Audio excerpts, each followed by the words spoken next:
Hello, everyone, and good morning. Thank you for taking the time to participate in day 2 of our first virtual conference, Education Disrupted, Education Reimagined. My name is Asma Al-Fadala, and I am the Director of Research at WISE, an initiative of Qatar Foundation. Welcome, everyone. WISE is dedicated to thinking and building the future of education. Special thanks to our speakers and keynotes. We have 40 speakers in this 2-day conference.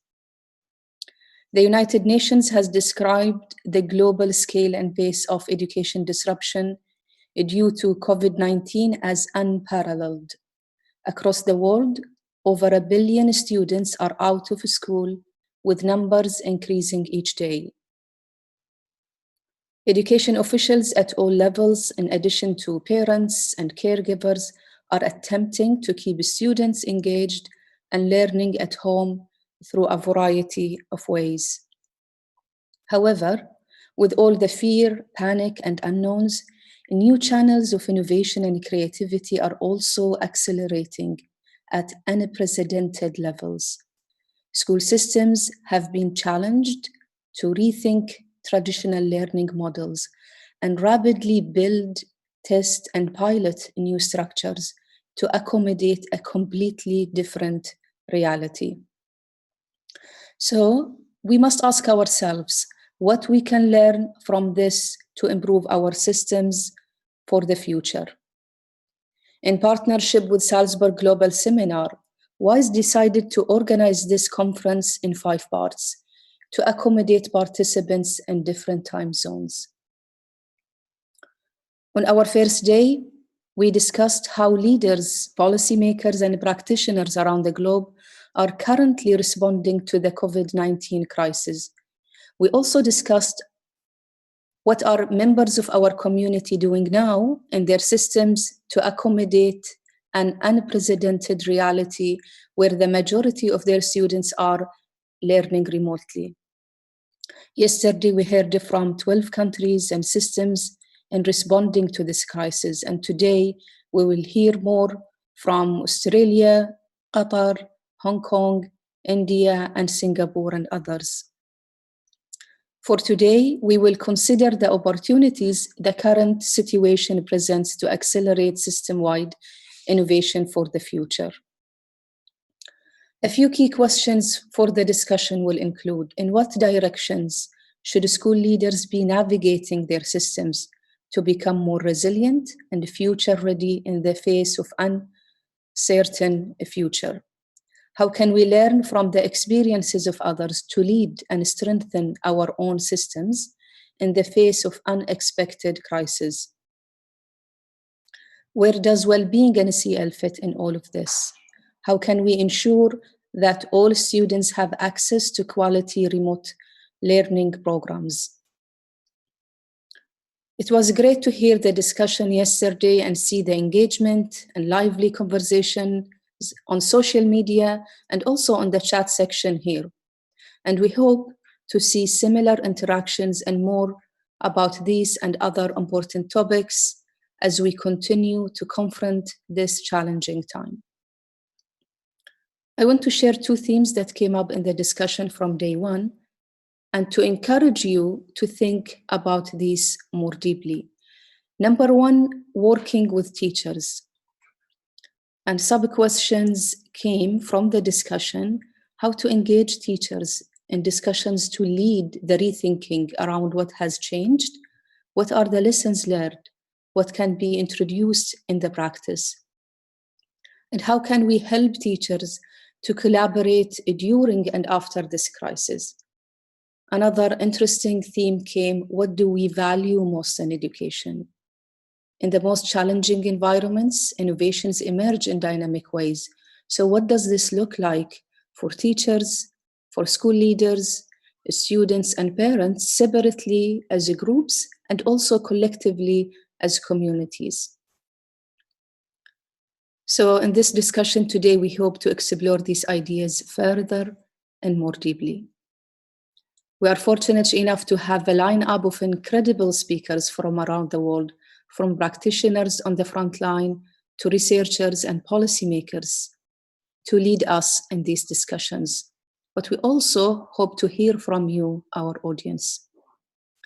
Yesterday, we ended our session with taking a set of actions, including sharing a hashtag #ClapForTeachers.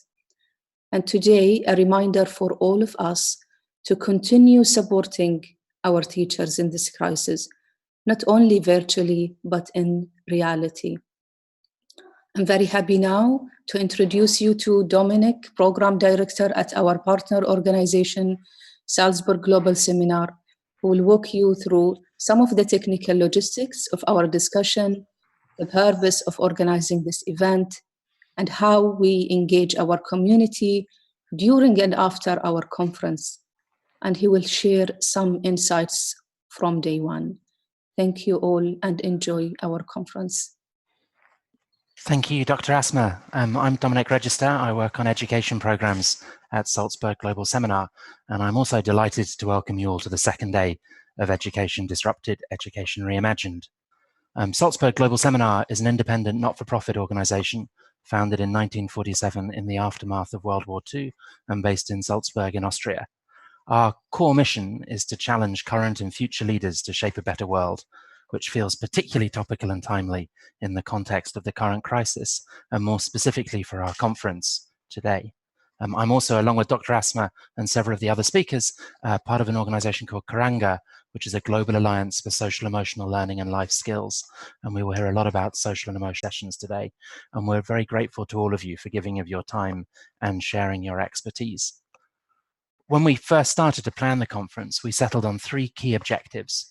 We wanted to help understanding around what is happening in different education systems during the COVID-19 pandemic. We wanted to provide an opportunity for the exchange of ideas and practice across different education systems in terms of what is working as short to mid-term education responses to the disruption that the pandemic is causing. And we wanted to help stimulate global conversations about how education can be part of a Build Back Better narrative and what might change within education systems when a new normal emerges after COVID-19.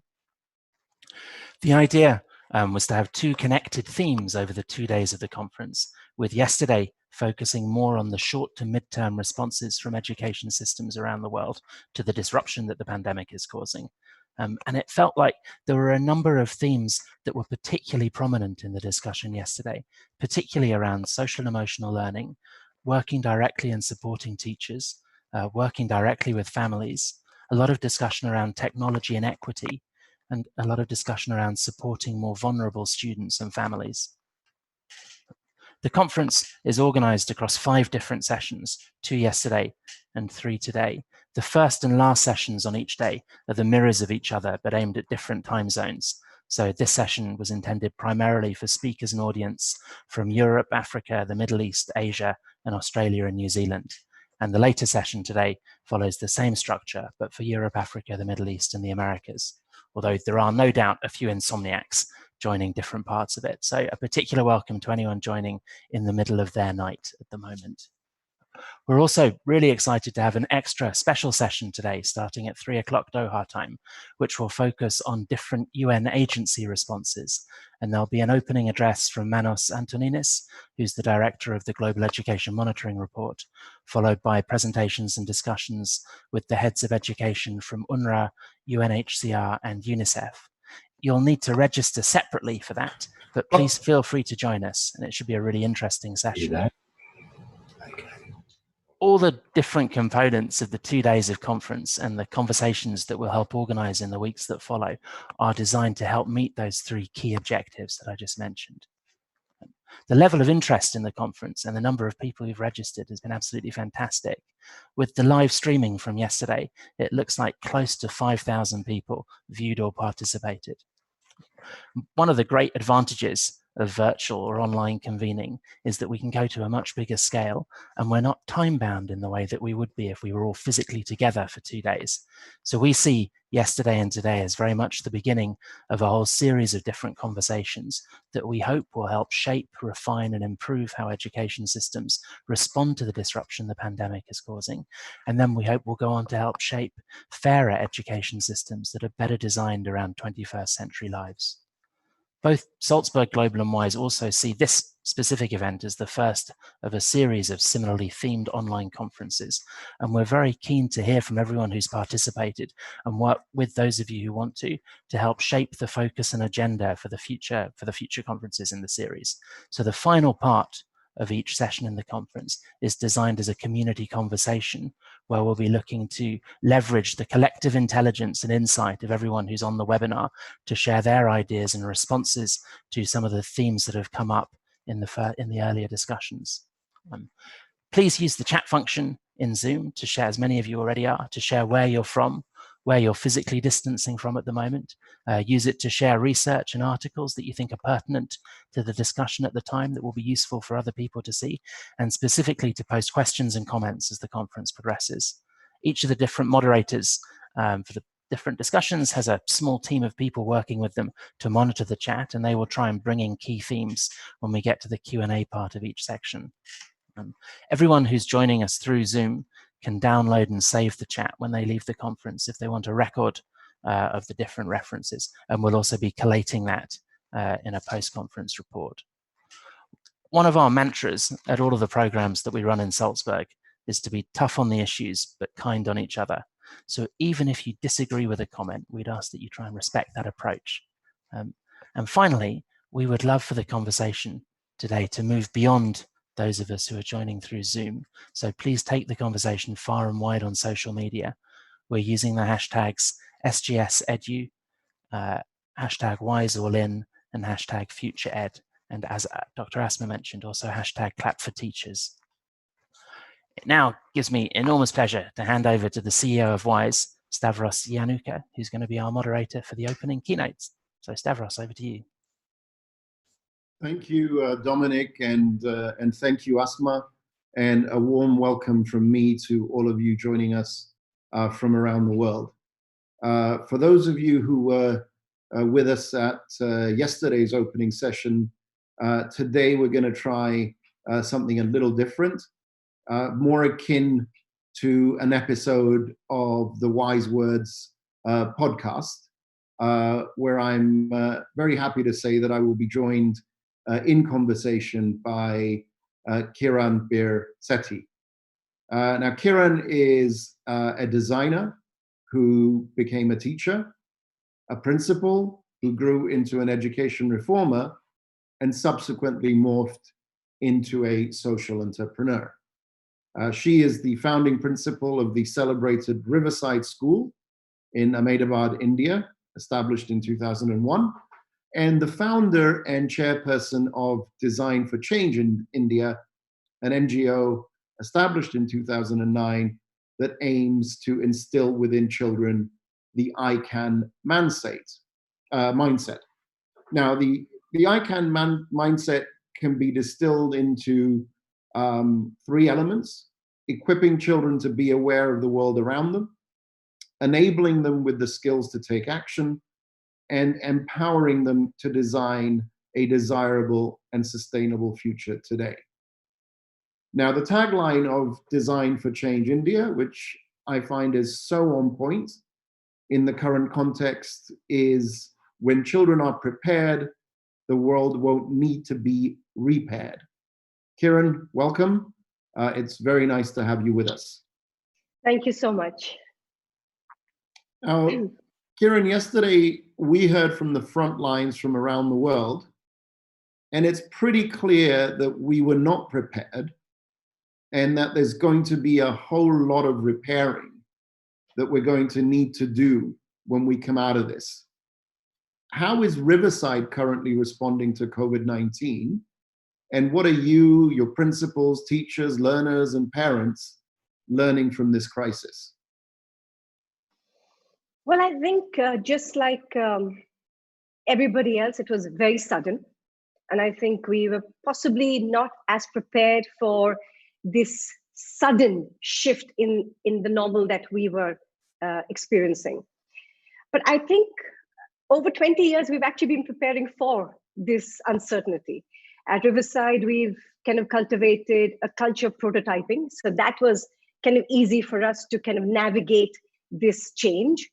So whilst we were probably unprepared for the speed by which we had to completely shift track, I would like to say that we were ready for this in a better way. I mean, as a team, I think the culture of collegiality, the culture of this idea that we are comfortable and we thrive with uncertainty was kind of built over 20 years.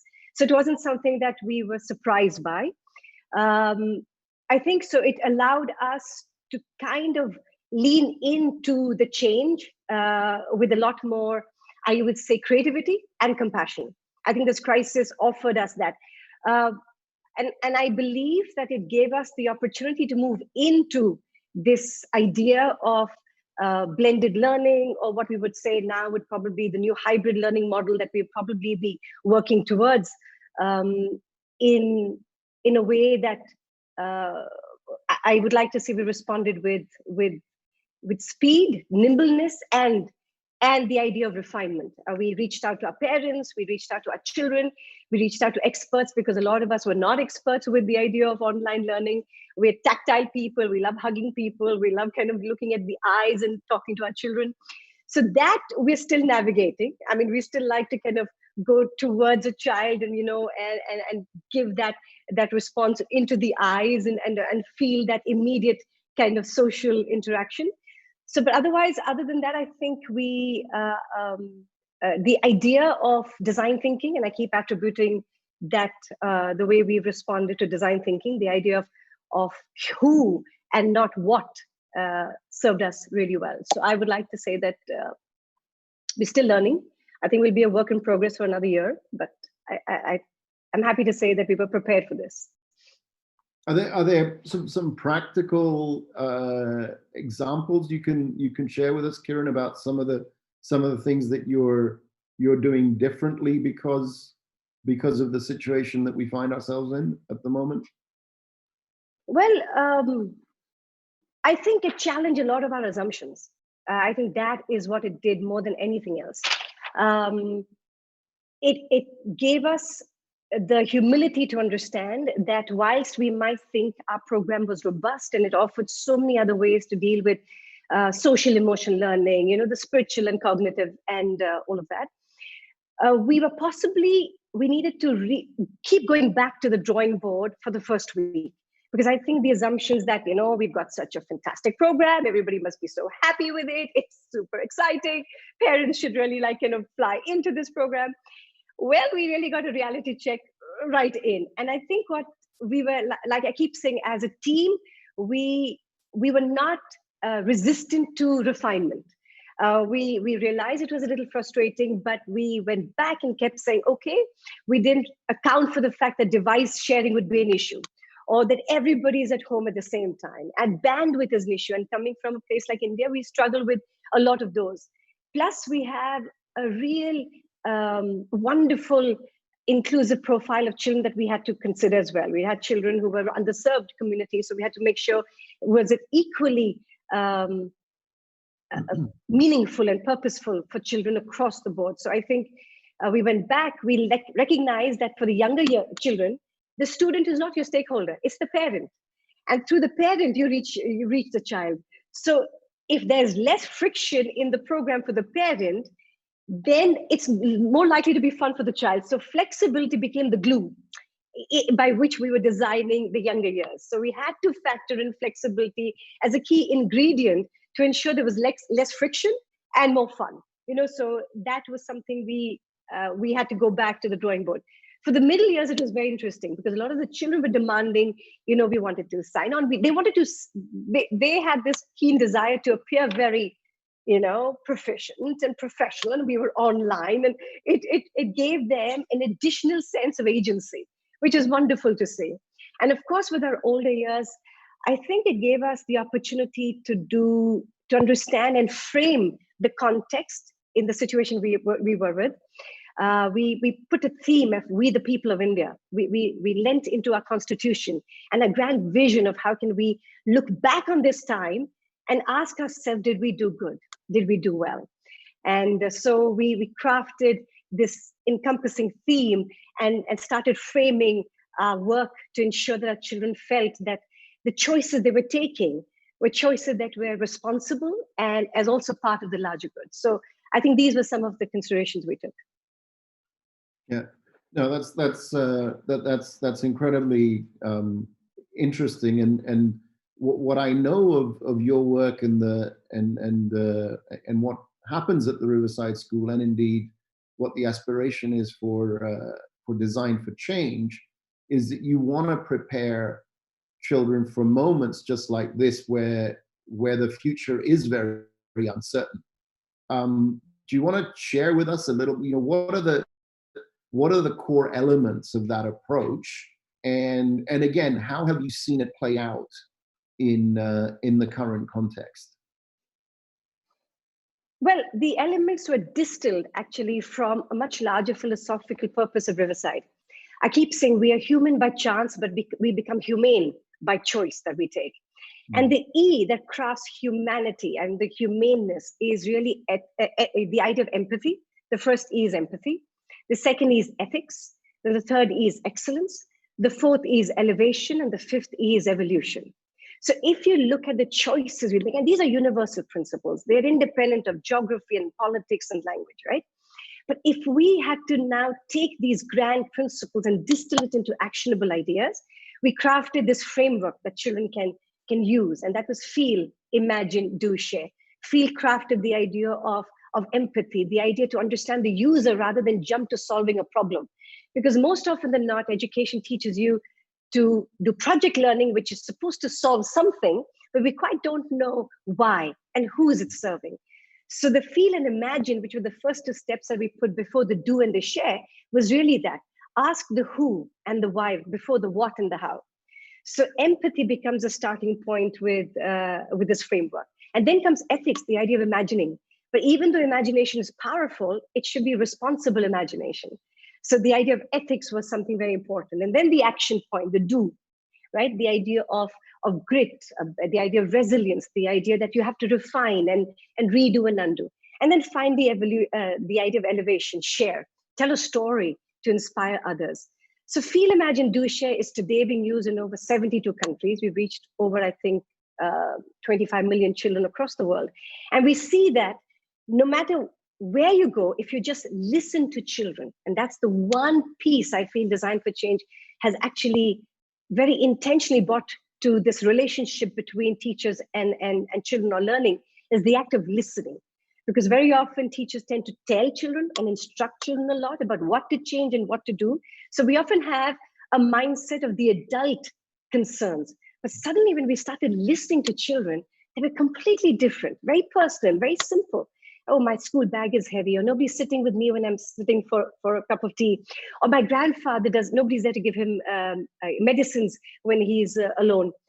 And suddenly when we listened and we gave respect to what they were bringing to the table, and then we gave them a concrete framework to be able to action change, we started seeing this marvelous agency for the greater good. I think that's what we've seen.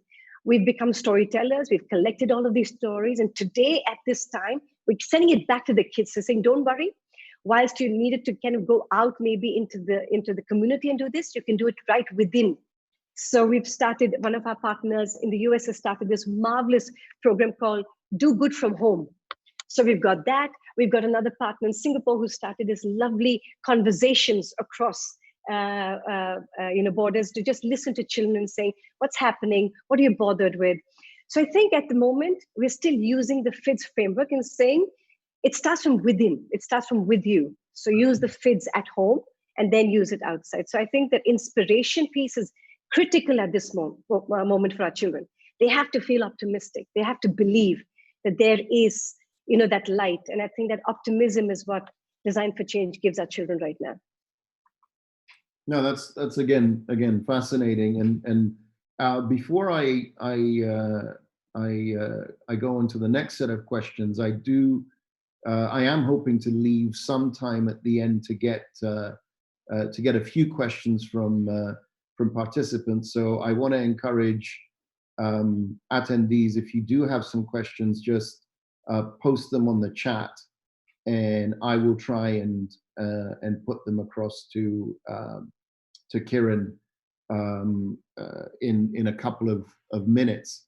Now, Kiran, I've listened to some of your previous talks, and you often preface what you're going to say, I think, with what is perhaps the quintessential design question: can we do this better? Crises are always opportunities for radical rethinking, and to sort of play back the WISE 2019 summit theme, there are opportunities for unlearning and relearning. And I think this crisis is going to be no different in that regard. So I have two questions that flow from this, and I'd love to get your perspective. The first is, how do we go about, and that's the theme for today's convening, how do we go about reimagining education for a post-COVID world? So in other words, I want you here to focus on the process, if you will, that we ought to be following. And then the second part is, what are your early thoughts? Because we are still at the beginnings of this crisis, about what it is that we should be doing better. So process, and then what is it that we should apply that process to change? This actually question has been on my mind for a couple of years now. I mean, the idea of what is this purpose? What is this relationship we have with learning, and what should our children believe learning is for? And it's been on my mind for a while, and I think it's just been pushed right up front and personal because of this crisis. But I do believe we've been building for a while about this crisis of compassion in the world. I think for a while we've experienced that. We've experienced this heightened sense of, the other, the other is, and any other is this fear of the other. And it's been building for a while. And I think it suddenly has hit us big time now. And I think a lot of what we claim education, and I'm now talking about schools specifically, and I'll take it to schools and then possibly look at a different idea of education. I think this idea that children are learning in school is a big myth. Okay, and that's one thing that we have to definitely bust, that that schools will be the only places for learning, and that's, if you don't come to school and an organized manner of a school, you possibly will be shortchanged in your learning. So I think that's one myth that we have to reimagine. But the other thing that I've realized is we spend too much time teaching children what they can learn by themselves. And that is where the greatest concern is. We still get them to a school setup, and we still tell them to learn something that they can learn by themselves. And with technology, the massive opportunity to have them learn by themselves things like, mathematics or fractions or quadratic equation should be the job of something they can learn by themselves. I am a firm believer that these places for when we collaborate together should really be for ideas like I talked about, humanity, empathy, and ethics, and giving moral dilemmas, and getting children to challenge themselves about what does it mean to be empathetic, to what does it mean to be kind, to be generous of the spirit, to be open to other perspectives. That doesn't come as the forefront, if I were to call, for lack of any other word, a curriculum. That is not our curriculum. We fit it in between in little after school programs or in between, but we still say math has to be 5 days a week. But everything else about character can just take like an hour in the week. So I think somewhere to reimagine the purpose of this relationship with our children and learning possibly will now give us that opportunity. This crisis will probably push us into realizing that since we are doing it online and so much can happen online, I think it'll give us the confidence that, yes, let's just push all of that into the online space. And when we do come back and we meet each other, can we recognize that we need to slow down, we need to engage, we need to have a conversation, we need to apologize, we need to kind of, listen and recognize that we don't have to fall in love with what we think. I would like to believe that the purpose should be those humane values. Can the curriculum be, lessons or challenges on empathy and ethics and excellence and elevation? So I would like to say that could be the reason for reconvening in a more physical brick and mortar space, but to offer the opportunity for everything else to do what they can do by themselves. So I would say it's that. If we're not doing it now, we are going to go back to the way it was, which is the worst way to look at any story of life. We can't go back. We should not wish for going back to the way it was.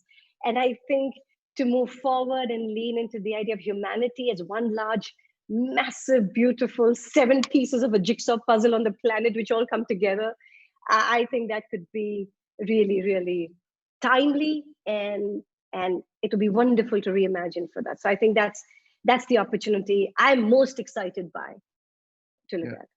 Well, no, and I think that resonates with some of the conversations we were having yesterday around the obsession, if you will, of education systems with just one dimension of our lives, and that's the economic.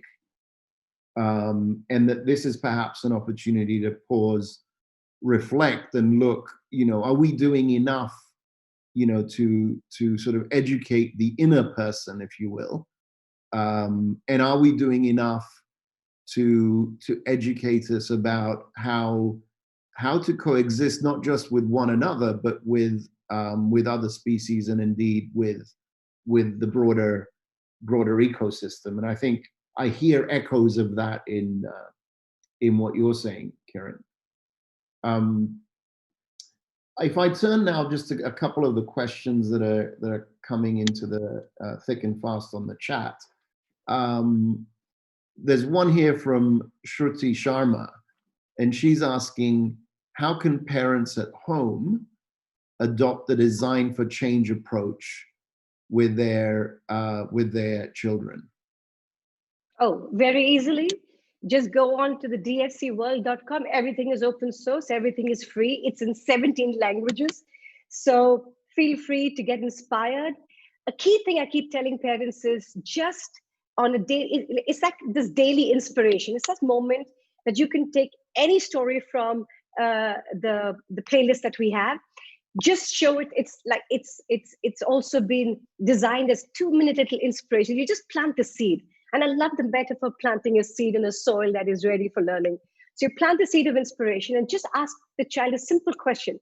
How would you have designed this? Or how would you have, done the solution? So that's a great starting point. I would say schools, in fact, and educators a lot around the world are using it as a quick inspiration. And then segueing into the idea of asking the questions of, why does it matter?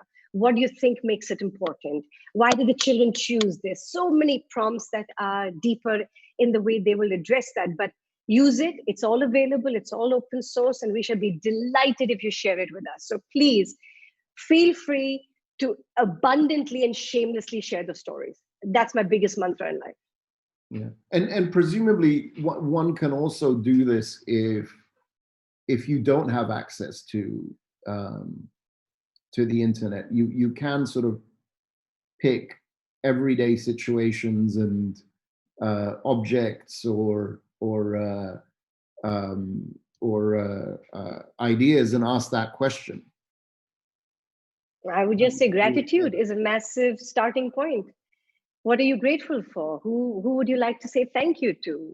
How do you, so it just starts with the little idea of reflecting on what we take for granted. And I'm telling you, across the board, we've had children from some of the most powerful stories of change have actually come from our children in the inner cities or the villages of India and across the world, where they've noticed these tiny things about parents and the father not, or just sitting outside and not lifting his hand and helping. So there's little things that you've noticed, and you just ask a child today, what would you notice in your home that you would like to even ask a question on, and just listen. I think we do the disservice to children by thinking that their ideas are not important enough. And I think that is where a child, when they offer something that bothers them, and we say, no, that's not so important. Can you imagine, it's COVID, you must be interested in other things. And you push that aside and say, no, what you thinking and believe in is not important, everything else is. And then slowly over time, and that's what happens in schools, right? At 2.5 years of age, a child is saying, Mama, look at me, I can. And then we send them to school and say, for 15 years, keep quiet, listen to me. And then we wonder why our children are not, agents of change for the greater good. So I think start today. There's no greater way to start than today. Just an act of listening. And then in that listening, go along that journey with your child. Whatever they care about, just start with listening. So I would say that is, and I keep saying you don't need a PhD to do that. You're a living curriculum. You have a smile, you can listen, you can hug, you're set. Thank you. Thanks, Kiran. And a question here from Andy Smart. Are you working with state governments in any way? And if so, what aspects of your work and ideas is the government most benefiting from? And if you're not working with state government, then what should they be taking from your work and ideas? Maybe let me frame it in a way that you can answer it either way. Yeah, I think the question is, why are the state governments working with us? No. And in different countries, it's different. In India, of course, the partner in India is already working with, I think, 3 state governments, and at different places is different. There's a big push for vocational skills. So we've got 2 governments using the FIDS framework to teach our children skills. So that's been fantastic. We've got another government who's using it for entrepreneurship. In fact, so if you look at it across the world, you have different countries having a different mandate for education. And the beautiful thing about FIDS is it's so versatile that it can fit into any mandate. I know in the US, it's used for 21st century skills. I know that in different parts of the world, there are different reasons. I know in Bhutan, our partner uses it for happiness. So it's really interesting how the different countries and the different mandates can still use FIDS because it's so universal and flexible. So yes, they are using it.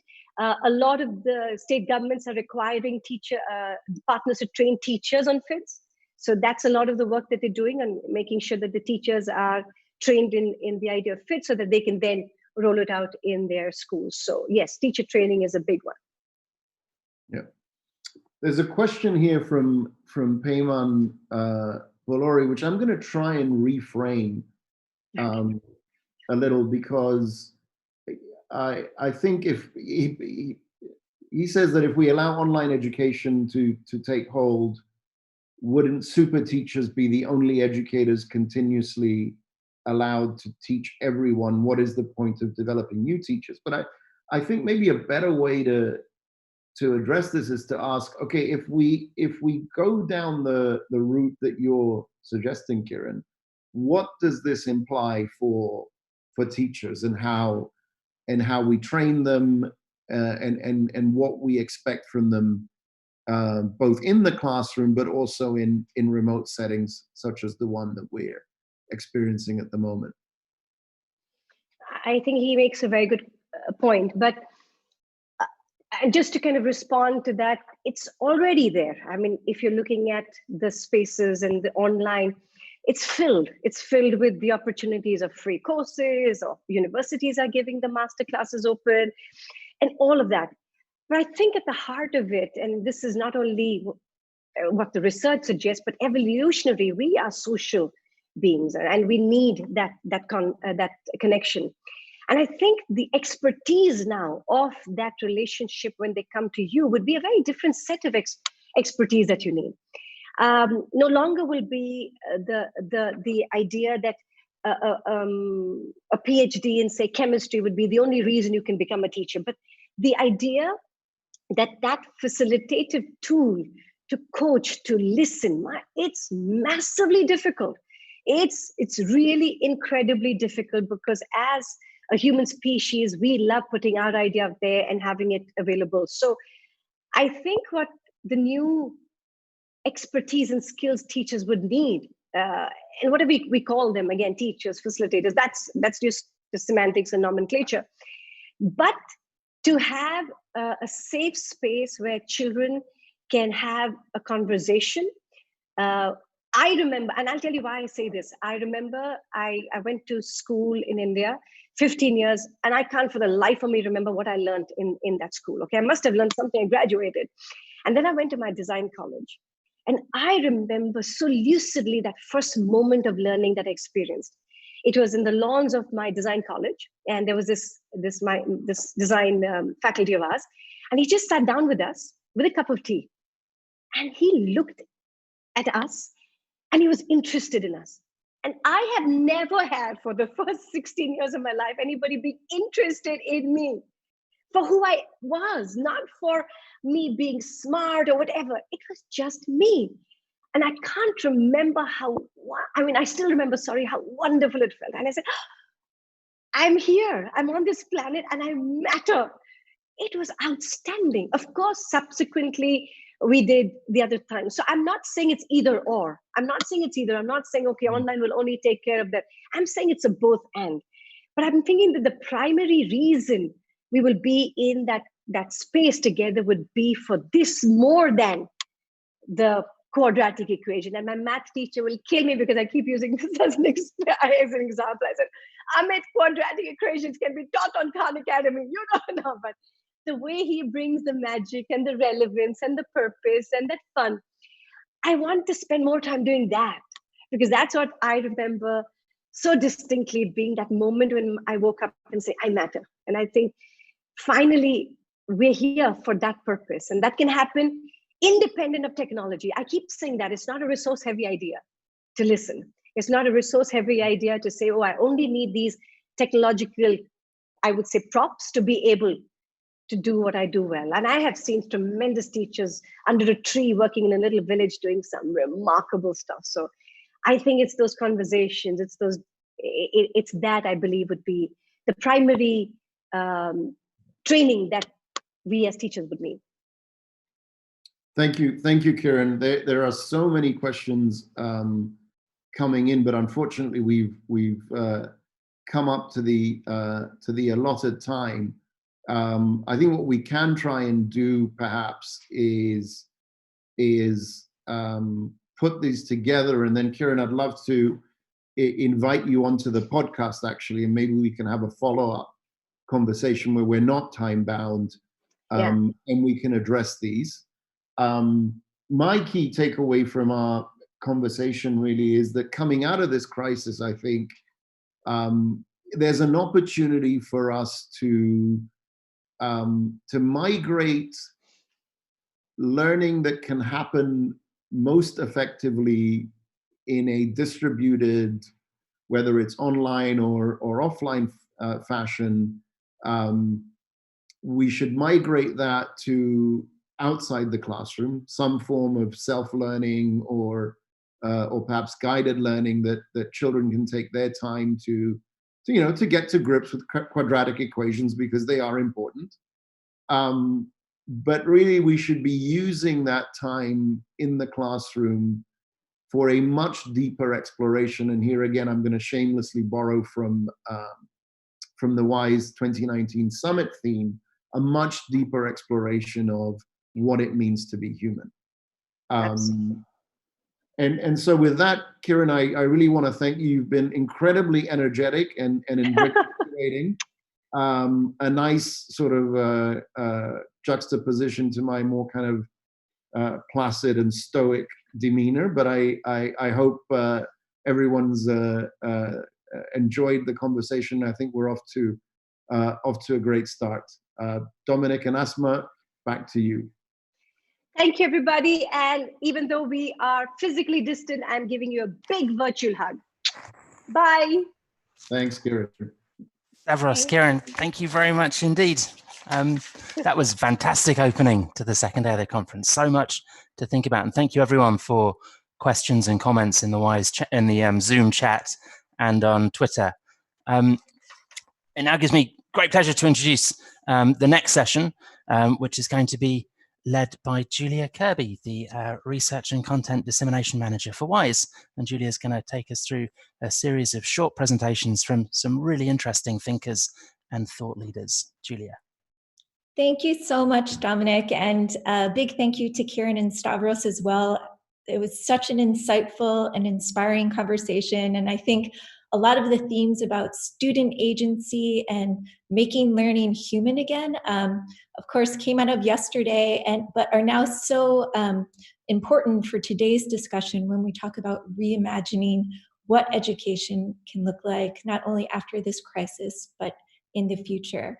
So it gives me great pleasure to introduce our next set of speakers who are all fantastic educators and experts who are implementing programs on the front lines. Our experts for this session to lead us in this discussion are Margot Foster, Director of Professional Practice at the Department of Education in South Australia, El Jauhara El Thani, Head of Educational and Community Programs here at Qatar Foundation in Doha, and Alan Walker, the Joseph Lau Chair, Professor of International Educational Leadership at the Education University of Hong Kong. In terms of organization, each of our speakers will go for about 10 minutes and then we'll move on to the next. And if we have some time at the end, I will pull out a few themes and questions from our chat section. So to go first, I'd like to start with Margot, then Jauhara, and then Alan. So Margot, would you like to lead us in our discussion now?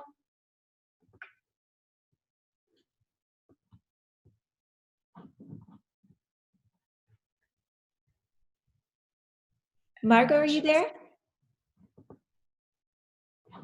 Yes, I'm here. I'm just moving into screen share.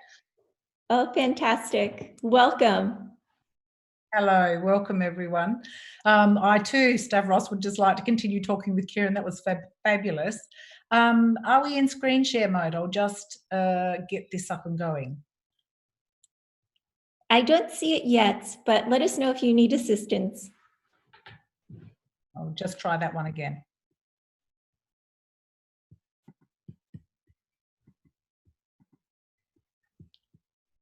Well, it's coming up now. Thank you, Margot. Fantastic, thank you.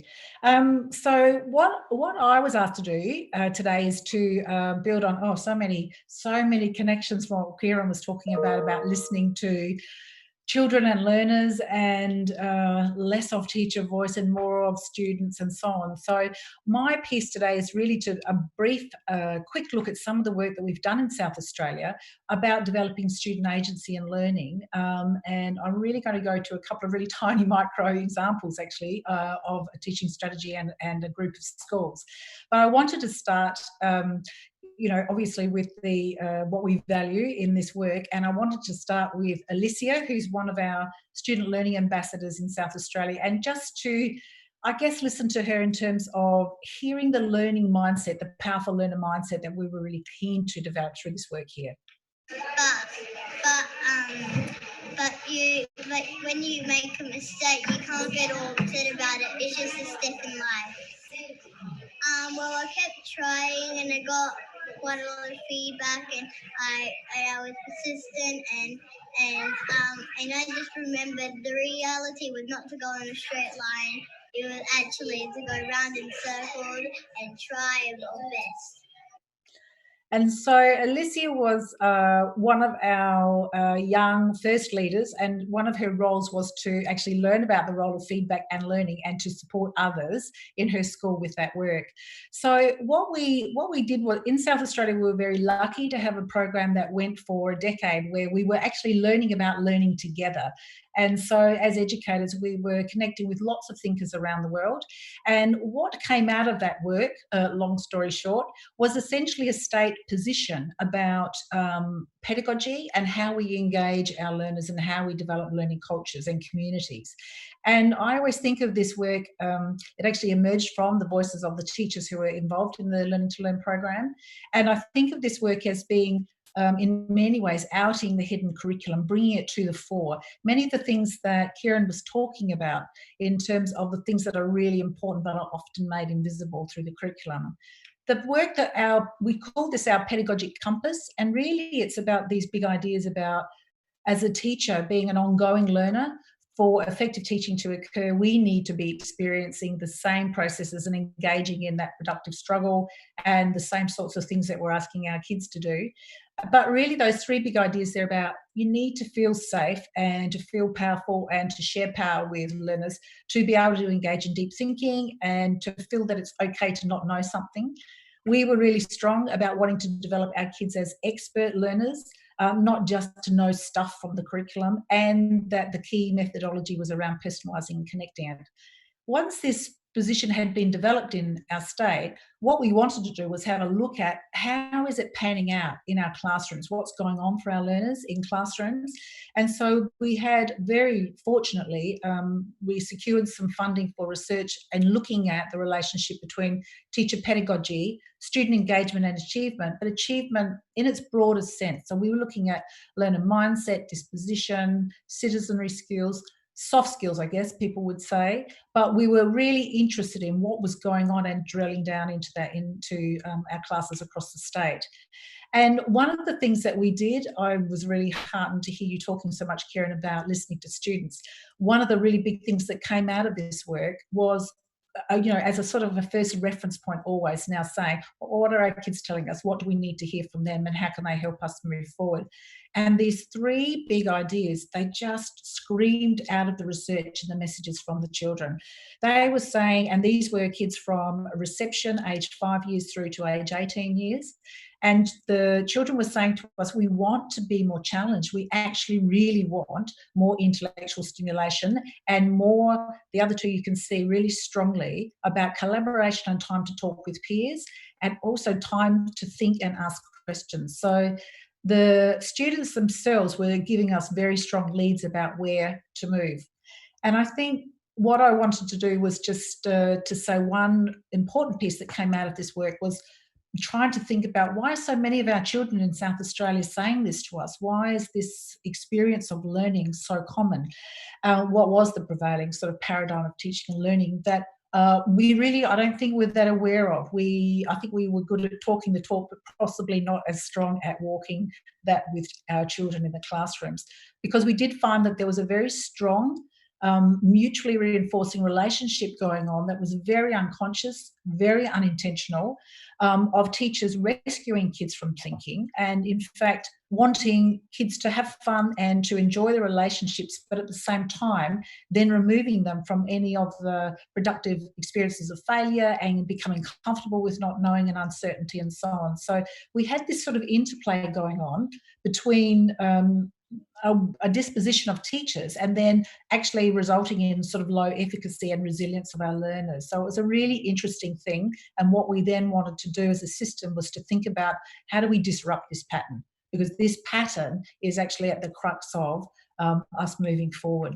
So we had a project which we started, and we had a number of principals involved over a 3-year period, and they saw their role as being deliberate disruptors of these sort of assumptions that had surfaced through the research. And they were assumptions about what teaching is about, what knowledge is about, kids as empty vessels, not seeing children and not seeing what they bring and so on. So from this work, what I wanted to do was just say that one of the first things that all the schools did was actually this is based on the Harris Foundation, a federation work in the UK, which we've loved. And the first disruption was about actually having a really close look at where is student voice in the school. You know, are they objects of instruction, or do they actually have a say in their own learning, in the curriculum, in the way the school is managed, the learning environments and so on? That was the first point. The second point then was that people, all the principals and their leadership teams and their staff and communities agreed that they'd co-design the change with the students and work shoulder to shoulder with them. So these are these examples now that I want to share with you. One is from a tiny, well, not tiny, but a school out in the River community, and quite a disadvantaged school, a very significant profile of learners and community who are at the mercy often of the fruit bowl issues in South Australia. And also then, though that's quite a small example, but a much larger example, which was a network of schools from preschool, from 4-year-olds through to 18-year-olds. So here, what I want to do is use the student voices to share with you some of the things that they did. A bit more smiling. The power of it is when you can't do something and you can keep trying, and you might be able to do it by the end of the year, like riding your bike without training wheels, or helping other children, or playing with everyone, you know. Everyone in this school, they all have something they can't do yet. And one of the things that the school, the staff and the children at Renmark Primary School were doing together was really learning about learning and understanding that it's not just what was often conveyed, that it's knowing, that in fact unknowing and unlearning and knowing to and working with peers and so on was really important. So that was a really important piece of work that occurred, it's a small piece, but in fact it was incredibly powerful in changing the learning environment and culture at the schools. The next one is, this is an example of, many of you I'm sure would be familiar with instructional rounds or teacher learning rounds. Marion Coast Partnership decided that they would conduct what were called student learning rounds, and I'll let the kids tell you about that. Hi, we're the Marion Coast Student Learning Observers. We belong to the Marion Coast Partnership Group. Within this group, there are 10 schools. From each school, there are 5 to 6 students who are learning observers and are involved in the student learning rounds. The student learning rounds are designed for us to come together to strengthen students' learning across all schools with data we gather from our observations. Every term we come together twice for 2-hour sessions to collaborate our learning ideas and recommendations towards students learning within our schools. After the sessions, we have an observation day where we visit classes to see how they are learning. We observe for stretch thinking and maths. It was important not to write down our opinions, but to write down what we heard and saw. Does everyone know about stretch thinking? Does the curriculum stop us from being able to stretch think? Why do some kids give up and others don't? How does mindset impact stretch thinking? We invited all our principals to our next session where we pitched our recommendations to them. By participating in the student learning rounds, members have come up with multiple ways of spreading information about stretch thinking in our schools. Some include sharing these ideas and learning at staff meetings and governing council meetings, and sharing through newsletters and school blogs. Also, by visiting and working with classes, speaking at school assemblies, and creating resources for the schools. The outcomes of these sessions also include new ways of thinking about stretch thinking, through interpreting the learning pit and creating new resources like Ready, Steady, Stretch to get prepared for a lesson. So what we learned, I guess, was that from that work, and we learned it from listening to our students and working with our students, was how important this second domain of our state pedagogy framework was about creating safety for learning, and that children were very much wanting to be able to work with each other. I think in terms of the current situation, I'm very inspired by our teachers. I've just taken a tweet from one of our fabulous teachers who's been doing this work, and I thought that his comment about don't waste a crisis when this is all over, I hope we never go back to normal, has captured the spirit of many of the teachers who've been involved in this work. So I'll stop there because I know that we need to be brief, and hand back to Julia. Thank you so much, Margot. It's such an inspiring program that you guys are running, and I love the idea of learning to learn. And actually, one of the comments that just popped up was really great, this idea that disruption can be a positive thing, and that's really the theme of today. So I think your remarks and the example that you gave really are inspirational to that. So thank you so much. Now I'd like to move on to Johara, the head of educational and community programs here at Qatar Foundation in Doha. Johara is going to talk to us about what we are doing here in Doha and at Qatar Foundation to support our pre-university education program. Thank you, Johara. Thank you. I'll just start sharing my screen. Is that up?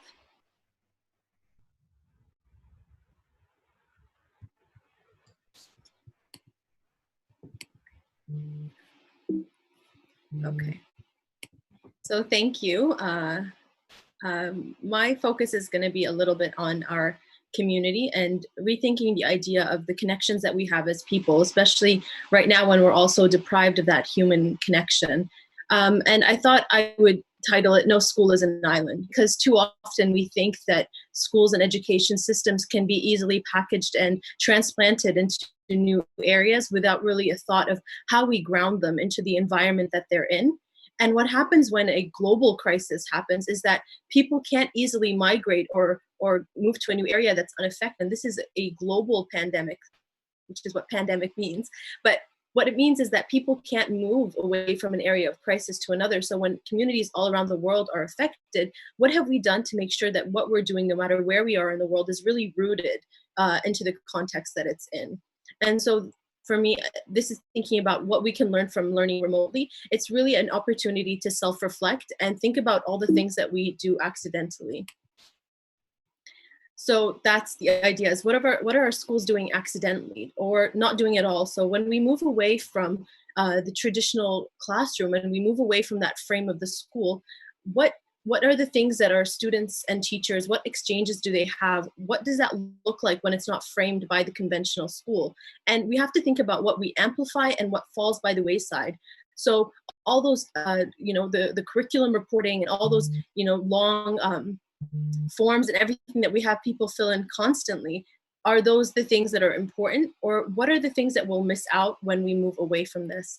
And I think that the important thing to think about is that this is a global reset button for everyone. So this isn't a chance for education systems to be passive. So you can't sit and wait for innovation to come in from Finland or wait for the PISA scores to tell you who's doing really well.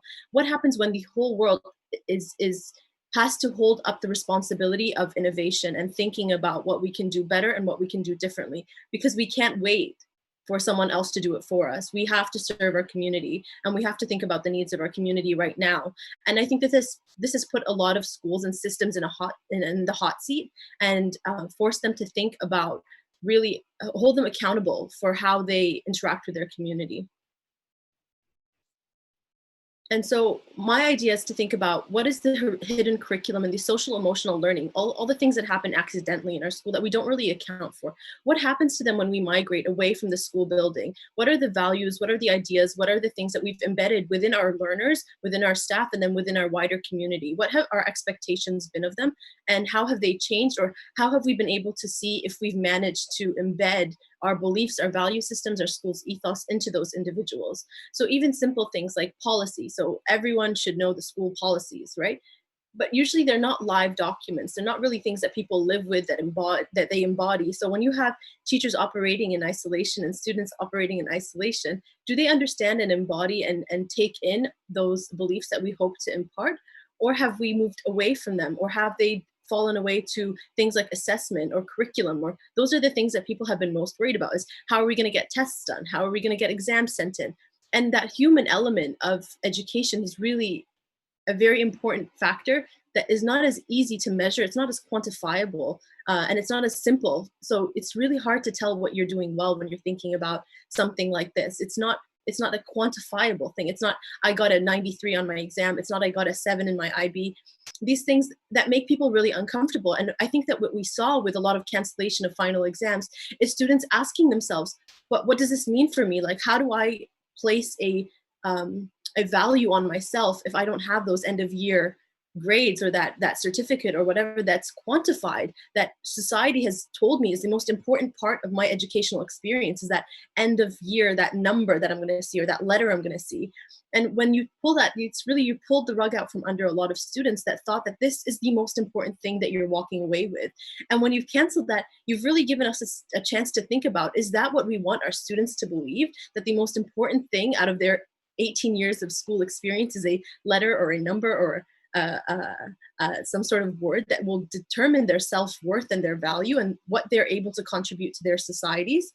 And I think that that's something that we saw a global impact of. So of course, things like prom or homecoming, a lot of those events that got canceled mean something to a lot of people as well. But it's really incredible to think about all the work that went in and all the time that teachers put in. And it's, at the end of the day, a lot of people are struggling with the idea of what does it mean to us if we don't have those numbers and those letters and those values.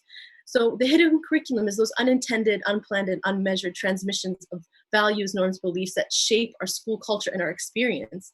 So these are the things that are really emerging for us as we think about how are we measuring productivity? How are we measuring students' abilities? How are we measuring our level of engagement? Those things aren't easy to quantify. They're usually not quantified well, even when we're in a school building. And so when I think about the school and I want to think about where we want to go from here, I want to imagine it as more than a perfunctory stage for students and teachers to play a role.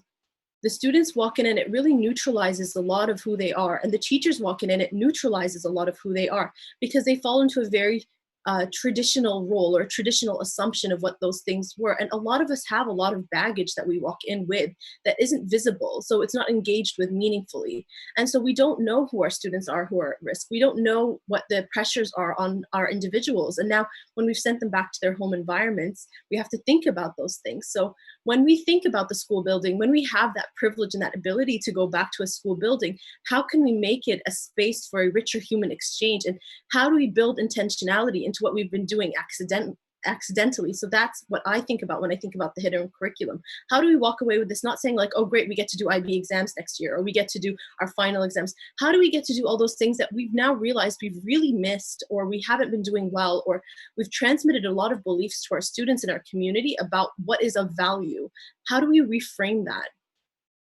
And so that for me is, as well as a focus on social emotional learning. And I think we say we do this very well. We say we do this very often, but social emotional learning is about everyone being intelligent about this. It's not just the student. It's not the teacher as the holder of all knowledge about everything and transmitting it. It's about thinking about our staff as well.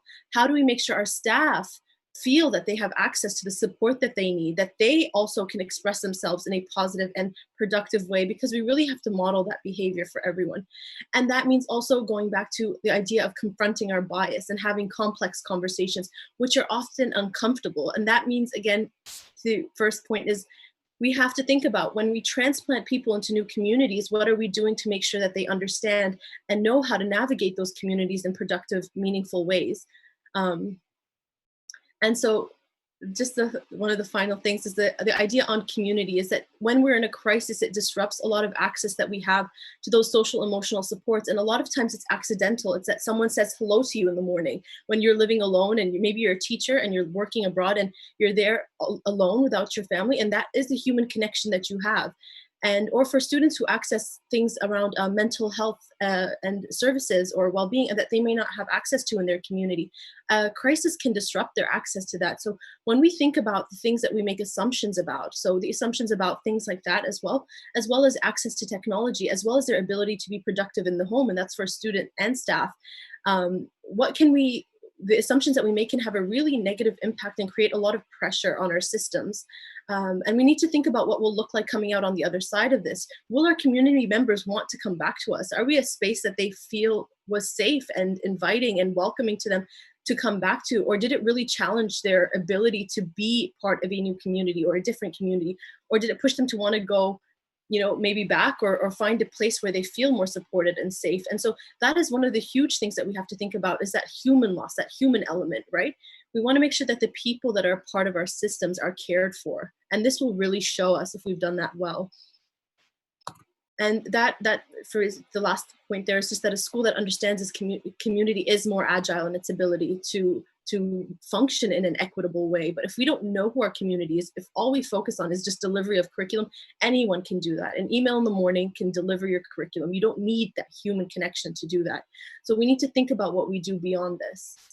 And just finally, just the idea about keeping children safe. So For me, part of my focus is also on safeguarding and child protection. And I just wanted to put in a point that it's really important for us to think about our exposure online and the way that our children are accessing new technology, the way that we're accessing new technology, and making sure that we know and we are educating our students, our staff, and our parents about keeping safe in a new virtual playground. And that also means that students who are exposed to certain things like abuse or whatever in their household who aren't getting away, we have to be aware of our students who are at risk and think about if we know how to engage with that and we know what the local services are and things like that to make sure that we're doing right by our community. And just to end, I have a quote here. I can just minimize this. I have a quote from Arundhati Roy from the Financial Times. This was printed in April 3rd, 2020. But she really beautifully frames the pandemic as a portal, as an opportunity to do something new. So what it says is, historically, pandemics have forced humans to break with the past and imagine their world anew. This one is no different. It's a portal, a gateway between one world and the next, and we can choose to walk through it dragging the carcass of our prejudice and hatred, our avarice, our data banks, and our dead ideas, our dead rivers and smoky skies behind us, or we can walk through it lightly with little luggage, ready to imagine another world and ready to fight for it. And I think when we have our conversations about traditional education spaces, we're really dismissive of the power of the school's physical space. And the school's physical space isn't about the traditional classroom. It's about that human interaction. It's how that space can become a microcosm, truly representative of the world outside of it. It's not a stage for us to play pretend and play student and teacher. It's for us to see each other as human. And I think that we can't discount that traditional environment and that traditional space the way that we used to, because our separation from it has allowed us to see how important it is. But it's about using that space and that time with each other in a really meaningful way. And on that note, I will end. Thank you, Julia. Thank you so much, El Joharat. That was such a powerful discussion. I don't even know where to begin. I love the quote that you ended with, because that's really just speaks to everything we're speaking about today. But this idea of hidden curriculum and that the idea that school is more than content and curriculum, and it's the sum of all those little things, like the hello you get from your teacher in the morning, to the routine, to the socialization with your friends, and that kind of support. You know, the school and education environment is a sum of all those things. And the idea that after this, we can kind of look at that with more intentionality. So thank you so much for that. Really, really powerful. I'd like to go next to Alan Walker from Hong Kong.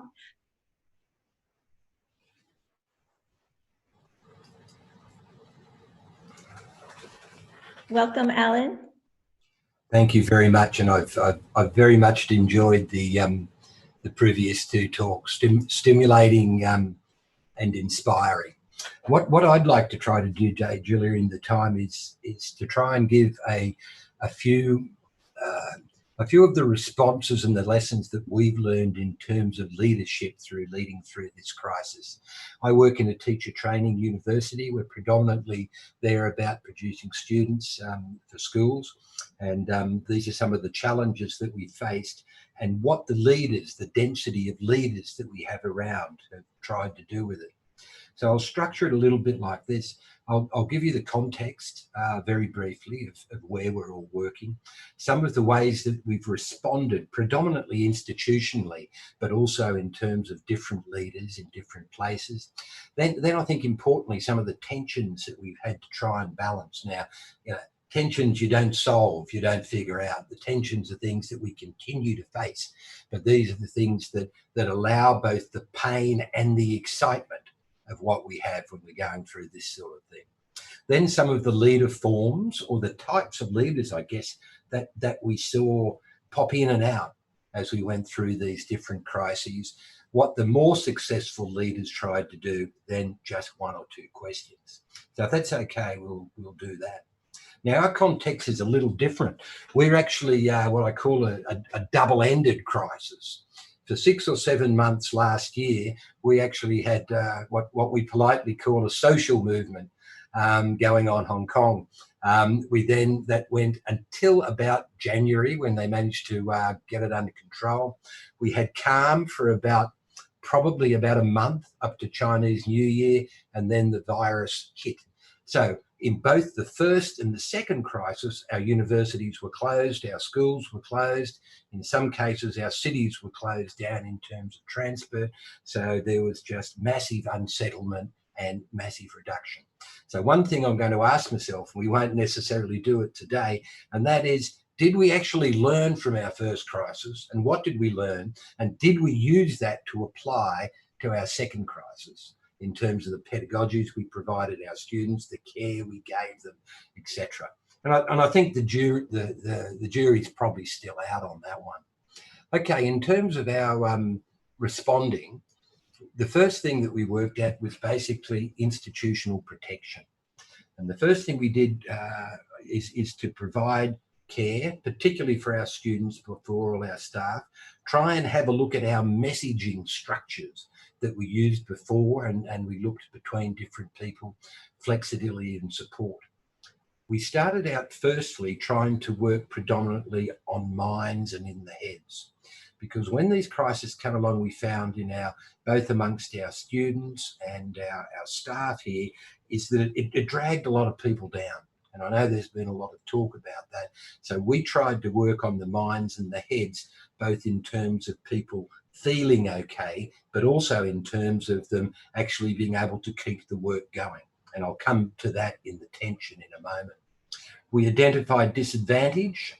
One example, a lot of people in Hong Kong live in very, very small apartments. They live with large families in small apartments. So when we tried to get students, for example, e-learning or on Zoom, and the granddad won't stop playing mahjong on the table behind them, or the brothers and sisters won't stop, how do we deal with that? How do we deal with people who don't have the same connectivity that we have or the same resources? So we identified that. We pursued innovation actively, and most of it came through three different sources. It came through individuals approaching it, and it only happened in patches. That was a problem.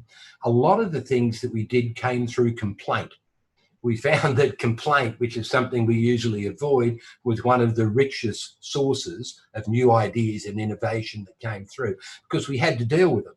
Because if there's one thing that makes the university admin scared, it's students complaining publicly about what they're doing. We had individual innovation coming from, but it was a real problem trying to get that into a collective system adaptation, and tried to break it down from not just happening in one or two places well, and of course capacity building. Across the crisis, what did we keep from crisis one? Still looking at it. Okay, the tensions that we faced, and people can read them later, but just a few of them. A lot of these were quite personal to me as Dean, and what we could do. The first one was managing normality while managing disruption. My feeling was that we actually had to keep doing the things that we normally do. Our quality assurance processes didn't change, our grading practices didn't change, lots of things didn't change. And I believed that people actually needed this form of normality, of stability, if you like, if they were going to be able to deal with these pressures that were flying at us. And trust me, they were. We had lots of students arrested in crisis one. We've had students trapped overseas in crisis two, and these sort of things hit us again and again. There was a tension between looking for speed and looking for sense.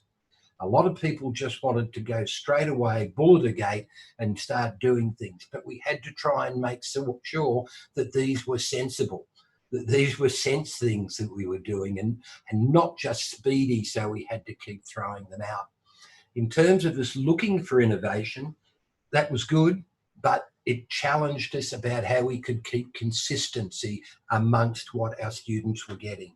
If we have 10 classes all doing one core course, very difficult if we have one or two classes that are going well and the others. So how do we get consistency, and how do we get coherence? How do we make sure students' education is still tied together? caring for staff while caring for learning, making decisions for us while watching others. This is an environment that we can do whatever we want within our own classes and university, but we're not doing our students any good if we do that. They still have to meet the requirements of psychological boards. They have to meet qualified teacher status. They have to meet all sorts of different requirements. So actually, you can't just innovate blindly, or we would find that our students may well graduate, but they can't get a job because they're not qualified for it. So we had to try and mix that up. What I found really hard too was caring for people while maintaining standards. I don't think you can let your standards drop.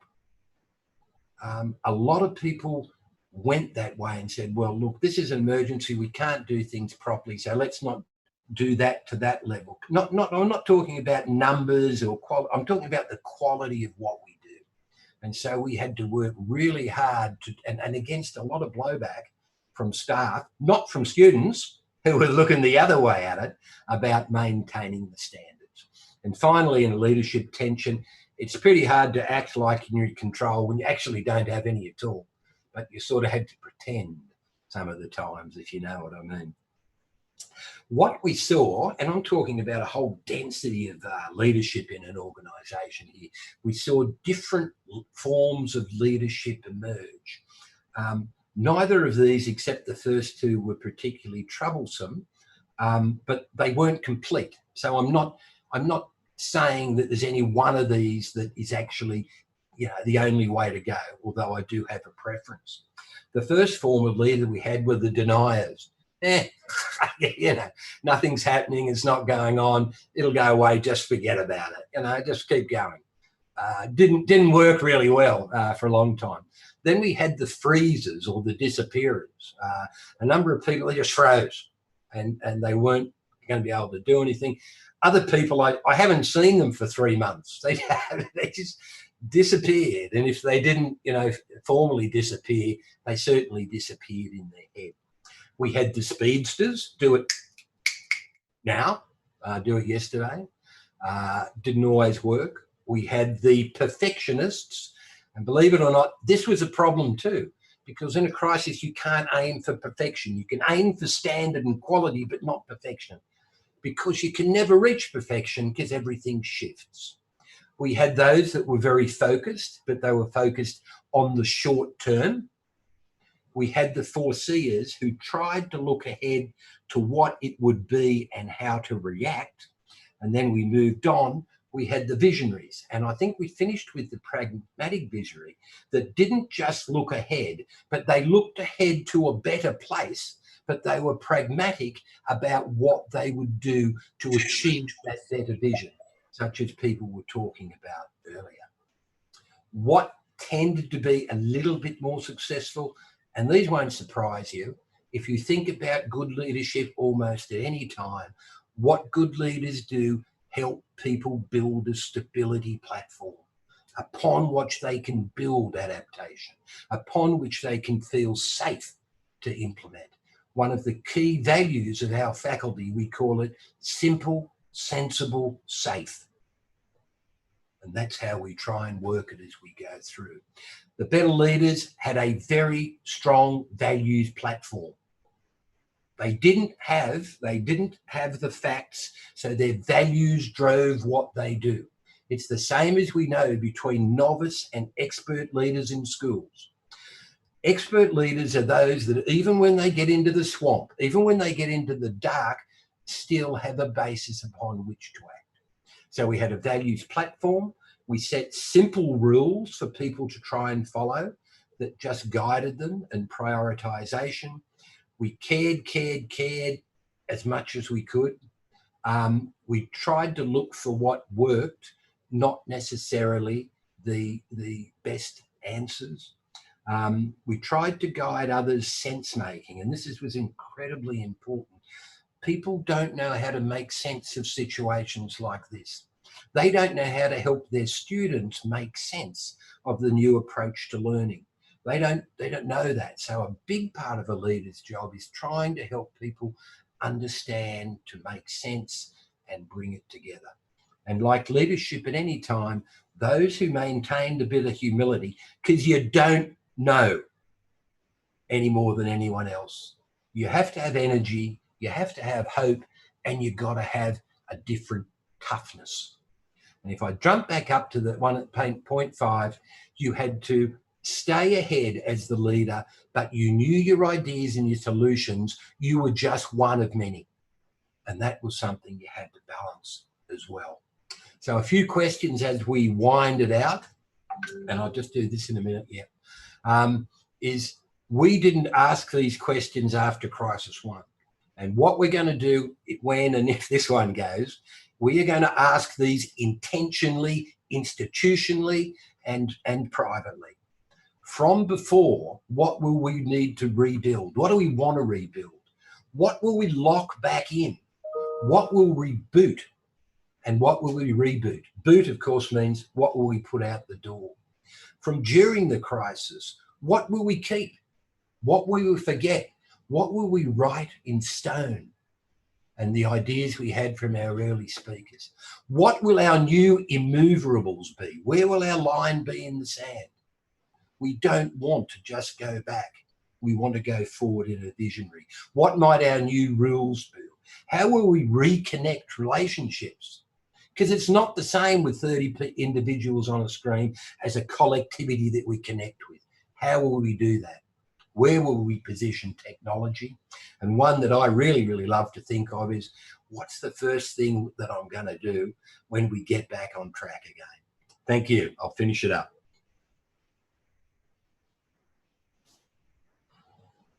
Thank you so much, Alan. That was a fantastic presentation. And I really love your slide and your talk about the forms of leadership, because I think it's so important to be able to really see the different characteristics of leadership and how different people and leaders respond to crisis situations, and also think about what are the most effective responses. And the idea at the end of the day that people need a sense-making resource, whether it be students or educators or all of us humans, to get us through such uncertain times. So this was really fascinating, and we have run out of time. We're gonna go take a quick break until 11 o'clock before we come back on with our panel.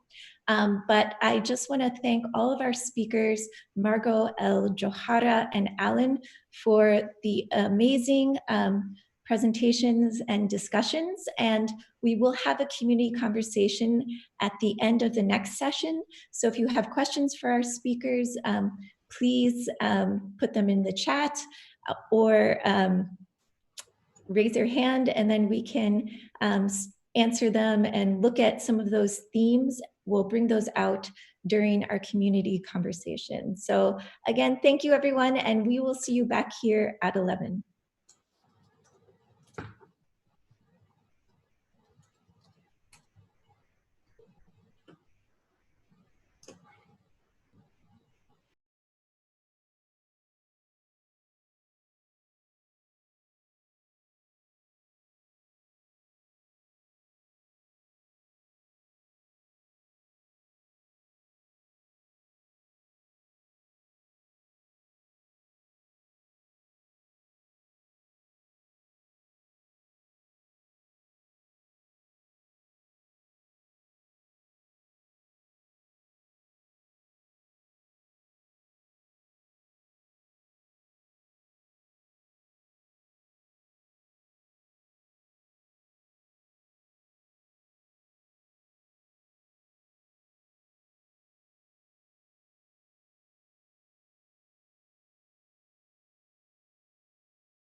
So, welcome back, everybody.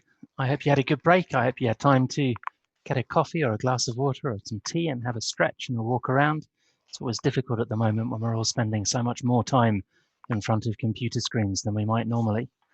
That was an amazing opening to discussions. I hope that you all enjoyed it. We had some fantastic comments in the chat function and on social media, and we'll be picking up on some of those themes in the community conversation, which is going to follow this panel discussion. This panel discussion, I think, is going to be brilliant. I'm really looking forward to it. It gives me enormous pleasure to introduce Tony Mckay again, who's going to be the moderator and lead us through the next 45 minutes of discussion. So, Tony, over to you. Thank you, Dominic. It's great to be back with you. Can you hear me loud and clear? I hope you can. Yep, all good. Thank you. Good, thank you. I just always want to check. So, colleagues, good morning, good afternoon, good evening, given that we are in every part of the globe, and welcome to a remarkable group of educators on this panel discussion after a very stimulating morning.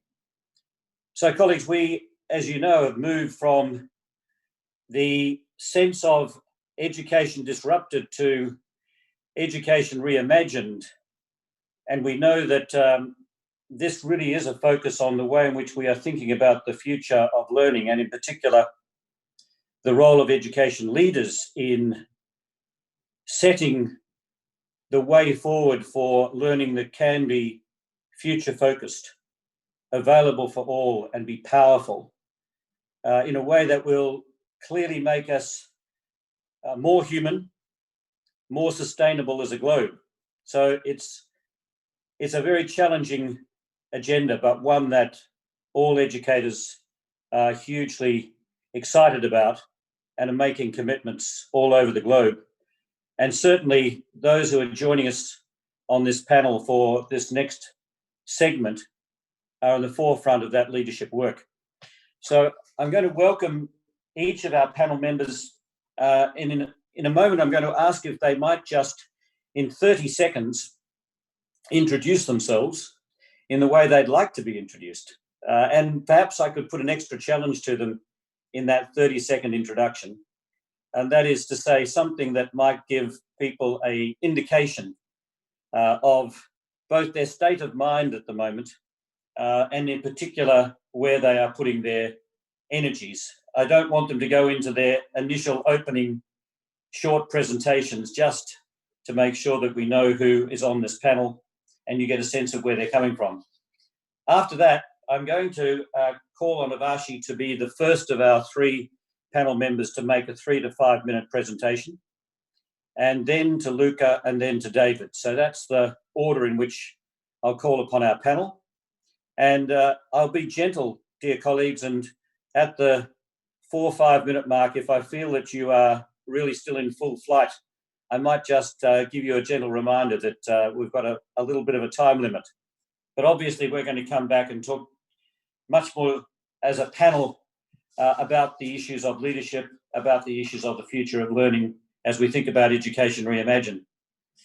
So, Avashi, welcome. It's great to have you with us. Could you just start us off with a 30-second introduction? Thank you very much.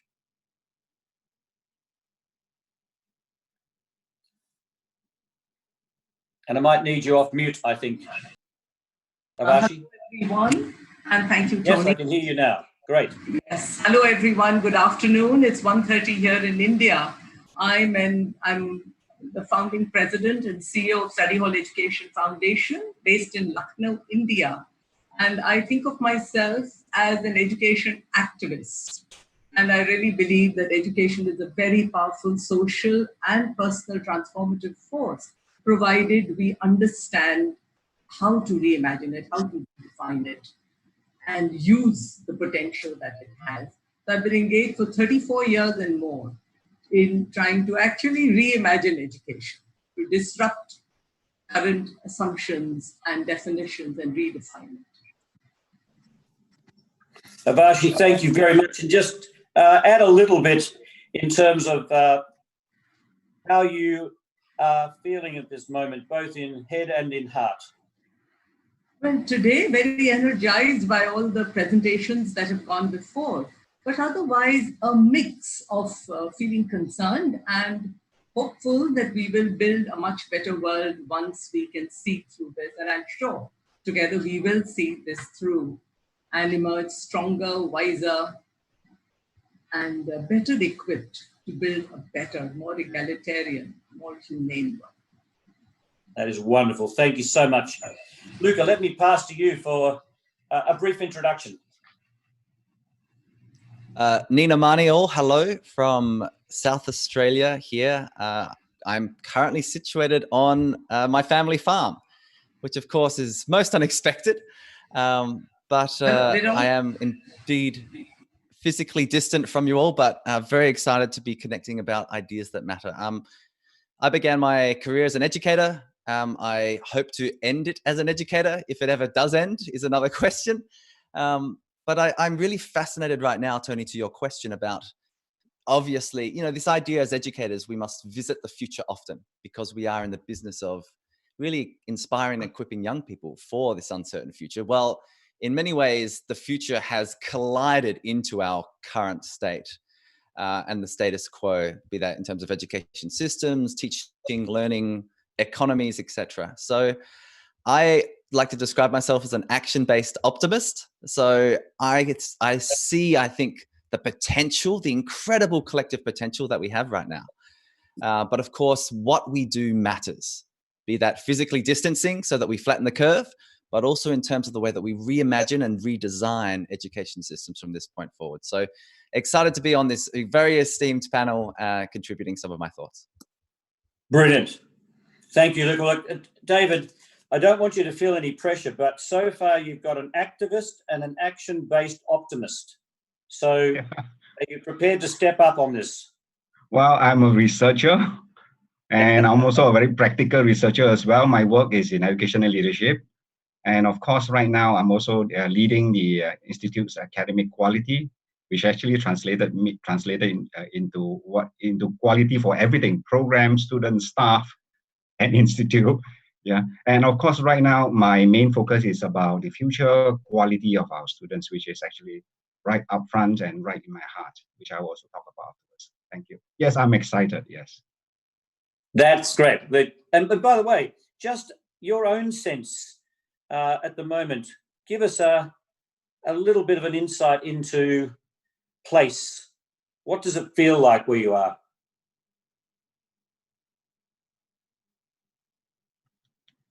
Well, we are in what we call a circuit breaker in Singapore. You have to try imagining what that means. Is you're breaking the circuit, right? So it's kind of like a partial lockdown. Yes, all of us are actually teleconferencing from home, working from home, studying from home as well. Yeah, that's Singapore. Thank you, David. Well, look, colleagues, let's launch in, and we have a challenge, clearly a leadership challenge. Clearly, as you say, Luca, the constant attention to a future-focused learning system, however we might describe that. So, Avashi, you've made it clear that this really is a passion and a commitment of a period of time now that spans obviously other challenges, but this is a particular kind of challenge. So we're looking forward to hearing how you are leading and learning in not only the moment, but as you anticipate the future. So over to you for your opening comments.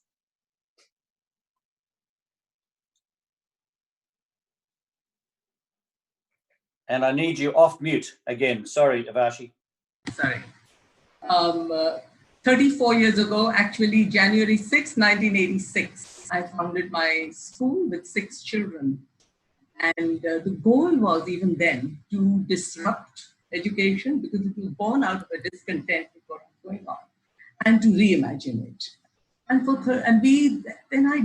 I formulated our goal of education, saying that the goal of education really was to help our students and teachers find answers to the question, who am I and how am I related to the universe and others in it? And for 34 years now, we've been trying to build curricula, pedagogies, teacher training modules to help our students, teachers, communities find answers to this question? We, over the span of time, we have reached nearly 2 million students, teachers, parents, communities, and with our education. Our focus has always been on the whole child with their lives, their circumstances, their fears, their pains, their hopes, their emotions, their feelings, their aspirations, and dreams. And so we have really approached the child whole. We have focused, we've dealt with children from all caste communities, rural, urban, and we live and work in Uttar Pradesh, which is one of the most backward social and economic states in the country, with a population of 230 million people, all in a fair amount of trouble right now. So in all our programs, we've had a very, very special focus on social and political thinking, critical independent thinking, social and emotional learning, on resilient, being collective solution seekers and reimaginers of how can you live life. For example, we work with girls from very poor communities. And so we know that unless they think of themselves as equal persons and value themselves and they feel that they have a right to a future and the thriving of their own choice, no other education is going to be of any use to them. So we focus on building that understanding. We built into our official curriculum a space where children engage in critical conversations with their teachers on all the problems of their time, and especially the problems that affect them most. And we worked very hard at developing their social and political consciousness and trying to understand where they fit in this power structure and the social and political power structure. How do they face the challenges and the limitations that these present? And how do they find solutions to this? So, you know, when this crisis came, it was very, of course, it threw us all off gear. But at the same time, what all our inbuilt agility, we call ourselves the universe of care. So our caringness, our critical thinking, our creative problem solving, it all kicked in. And what I have found is that really our teachers, the first thing they did, because we work with very poor communities, to find out, how are you? Are you hungry? Have you lost your jobs? What are you doing about food? Are you facing domestic violence? And they built helplines and they reached out to them and they started working with that. Then the teachers, we have already been working with digital solutions. And so we worked at quickly ramping up, reaching outwards to those who had the devices at home. Nearly 75% of our student populations are in very remote urban, rural areas and very poor areas. 50% of those we have been able to reach despite all our best wishes. At the same time, what we have done is remembered our culture, the culture that we have created, our culture of care. Remembered all our good pedagogies and our central focus on people first. And we have done a lot of fear management. We have done a lot of awareness building. And most importantly, reached out, stayed connected, built teams of our peer alumni for peer counseling because they have no connectivity, but some of them do. So how do they reach out to the people they can? It's been a huge exercise and a very interesting 3 weeks. And throughout that, we have been mentoring our teachers, coaching them through it, supporting them, and helping them rise to the challenge as creatively and imaginatively as they can. You know, and all the time we've been saying, what are some lessons that we can learn from this that we take to the future? Of course, I'm upset with what's going on. But let me tell you, I'm very grateful. And I'm sorry that it has taken this crisis. But for years, we've been clamoring and saying our curriculum is out of date. The classroom is a radical space of possibilities, and we are not using it for that. That it should be focusing on building all these quote unquote 21st century skills. And as we see, they're also skills that help you meet a crisis successfully. And building good democratic citizens who can think agilely, who can solve problems, who can work together, who can participate. And you know, it's been same old, except for some pockets here and there. And now I'm hoping, I'm praying that finally the naysayers will see that, hey, this is important. We have built over so many decades and we've been working with the government in many. But always there's been this skeptical thing of, nah, but is it going to help us pass schools? Are their grades going to get better? Is their performance going to get better? And as some of the speakers said ahead this morning, that these are not things you can measure so easily. And yet they are the core things to learn. I really believe that the goal of education is not just to know, but to live. And living these days, and not just these days, by the way, many of the students we teach are always in a state of crisis. They're girls, most of them, from very marginalized communities. So they need these skills all the time. And so we made this our educational goal, not an after-school program, not once a week, but as part of the core curriculum, because we think they're just as important to teach as math, science, language. And in fact, it can be taught. It's not an either or. You can teach both very successfully. And we have learning results to show that too. So very briefly, Tony, I know I'm running over my time, is that our school, our foundation actually has been saying all of this for a long time. We have been trying to persuade governments to make at least gender studies a part of the official curriculum, to make these skills part of teacher training, and they haven't. What this has brought up very, very starkly is all kinds of divides. The digital divide, which is very correlated to the class and the caste divide, and the embedded gender divide. Only 12.5 students across the country have access to smartphones. And out of those, half are girls. Only 36% have access to internet. Out of that, again, these are adults. The 36% are adults. And half of them are women, less than half are women. You can imagine where girls go.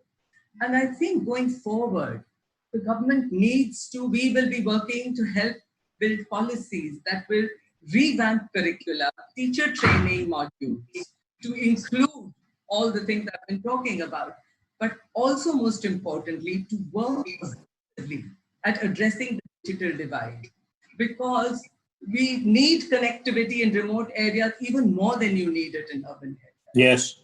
We need digital literacy in remote areas. And we need devices in the hands of poor people just like they need anything else. I think yes, the value of technology and enabling the poorest of the poor with technology has come to the fore very, very starkly right now. And I'll say more. Avashi, thank you. Let me just ask you this question, because it strikes me that in the community that you are talking about, as you point out, so many of the directions and the shifts in how you see powerful learning can now take place in an unparalleled situation. You bring it into sharp relief and the rationale and the argument is compelling. But then you said it will require the enabling conditions that can, in many respects, only be provided by government. I'm going to ask you this question because you talked about young people who will understand their place in society and in the political system. So they are socially and politically aware. They know where they fit in. This is the world's largest democracy. What is your sense of optimism that government can become an enabler and a broker of this kind of learning for all young people? Or are you still likely to be in a community which is an excellent exception? Oh no, I've been trying to advocate for almost 2 decades now with the government that it should become something for all students and all teachers, all.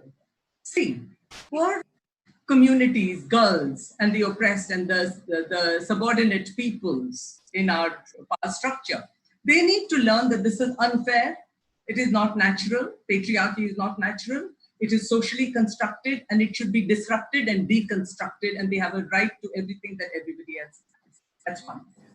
Children from comfortable circumstances, and we run schools for middle class children too, they need to learn empathy, they need to understand that privileges are unearned, they need to think just as hard about issues like poverty, caste inequality, gender inequality, communalism, and figure out intellectually, hey, this is my problem too, and how do I solve it? When I said that people should know where they fit in the power structure, I didn't mean that they should find it and then stay there. No, they should understand the world has the right to be a home to them, and they have a right to belong to the world. And so Yes. if they are way down the ladder, then they need to find a way to break and disrupt that construct. That's what I meant. And the other That is thing, fantastic. yeah, that forever we have worked at collaborating with communities in our educational endeavors. And I think right now, this has brought it home very, very clearly that it is the need of the hour, that your communities have to be part of the teaching learning community, that it's not just students and teachers, but you need supportive relationships. That's what we call the universe of care. Between all of them, these are the stakeholders of education. So I think if policymakers miss this opportunity, if they don't see that, certainly we are going to work at that very hard, because now we have evidence. It's large-scale evidence. It's not just one school, one community, but we have large-scale evidence. And look at what is needed. And this is not just during crisis. They need to sit up and notice that, especially in countries like India, that a majority of our populations are permanently in a state of crisis. So yes. we need these crisis measures to kick in forever and yes. to replace. Avashi, thank you. Luca, this is a fantastic connection here, because as you pointed out, you are an action-oriented and action-based optimist in the work that you do. When you listen to that kind of transformative agenda, is this the way in which you think about the kind of shift that we need in our learning system, and how we need to accelerate that, not only, of course, as Avashi has said, coming out of the current global crisis, but the conditions that we have right now require us, demand of us, a learning system that is going to be more adequate for a future that's going to be sustainable for all young people. How do you best characterize the leadership challenge around learning in this period? Thanks, Tony. And I might say Urvashi is just such a formidable, passionate activist and educator that I think continually inspiring every time I hear you, Urvashi. I really think right now, beyond the scenario planning that's happening across education systems everywhere, I want to start just by acknowledging the amazing work that's taking place. I mean, in all honesty, in some cases with 24 hours notice, entire tens, hundreds of thousands, millions of kids' systems have just gone completely remote. Now, that is the largest transformation we've seen for decades, if not ever. And I really think that this provides, as you say, Tony, the greatest system-wide opportunity to build back better, which is something that Dominic was saying yesterday. So there's, of course, the collective response that really a lot of this conference was focusing on yesterday. And then there's the collective reimagining. But I also want to add something to that, which is the collective remaking. Because the imagination, in some ways, this is the ideas, this is the possibility set. There needs to be the action-based element of this, which is the remaking. And so I want to just touch on 3 different elements, I think, that speak to this and what we can do both at a school level, but also at a system level, and even more broadly at a societal level. And I think, firstly, that's well-being by design and the case for it. The second, and Urvashi just brought this up, the idea of a learning ecosystem. The time for the learning ecosystem, I think, is now, and how this will redefine what a physical human experience looks like across all of our interactions in society, but not least of all within a schooling context. So, of course, I always like to try to distinguish between schooling, education, and learning, because they are, I think, different concepts. And we have so many incredibly hardworking educators and parents that are now also part of that learning ecosystem. But really, I think we're seeing this huge shift from the locus of control that used to be so place-based within a school all the way across to that, student-centered to student-driven learning elements now. So the first point I want to make, though, Tony, is the case for well-being by design. I like to reflect that it's not about, and I've heard this from a range of really good educationalists, it's not about what you know, it's about what you do with what you know. Now, I agree with that, but I think it's missing a layer. And that is to say, it's not about what you know. It's not just about what you do with what you know. It's about who you are and who we are as human beings, not human doings. And I think that is a really key understanding. And the work that we're doing at Kuranga with social emotional learning is very much about trying to centralize that idea about the dispositions being the most important piece, and the skills and the knowledge actually feeding into that.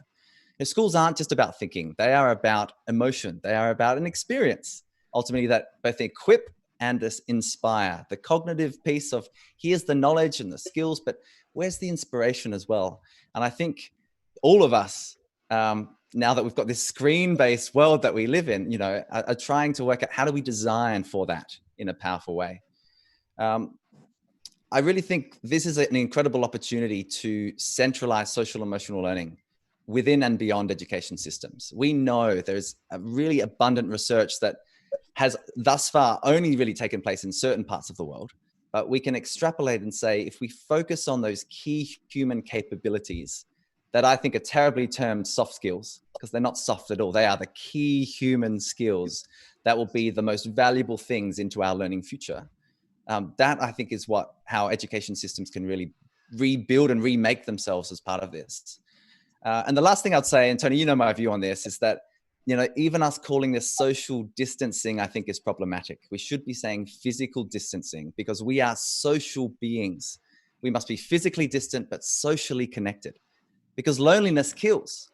The quality of our relationships are just a huge determinant, not just in our longevity, but in the quality of our life. And of course, the struggle now beyond the first order effects, in terms of health, and the economy, is also the idea of social connectedness. And that's why I think having a well-being by design approach is incredibly important now. It's not just about how do I get my student, how do we get our learners to continue their learning? It's actually, how do we get them to tap into their self-awareness, to understand themselves as an emotional person, a being, to understand kind of the multidimensional nature of what it means to be human, in 2020 and beyond. So that's that first piece around well-being as design. And I think practically that means whenever we design a lesson, whenever we're looking at an experience, we need to be thinking about all those different elements, be they cognitive, emotional, physical, spiritual, whatever the case might be.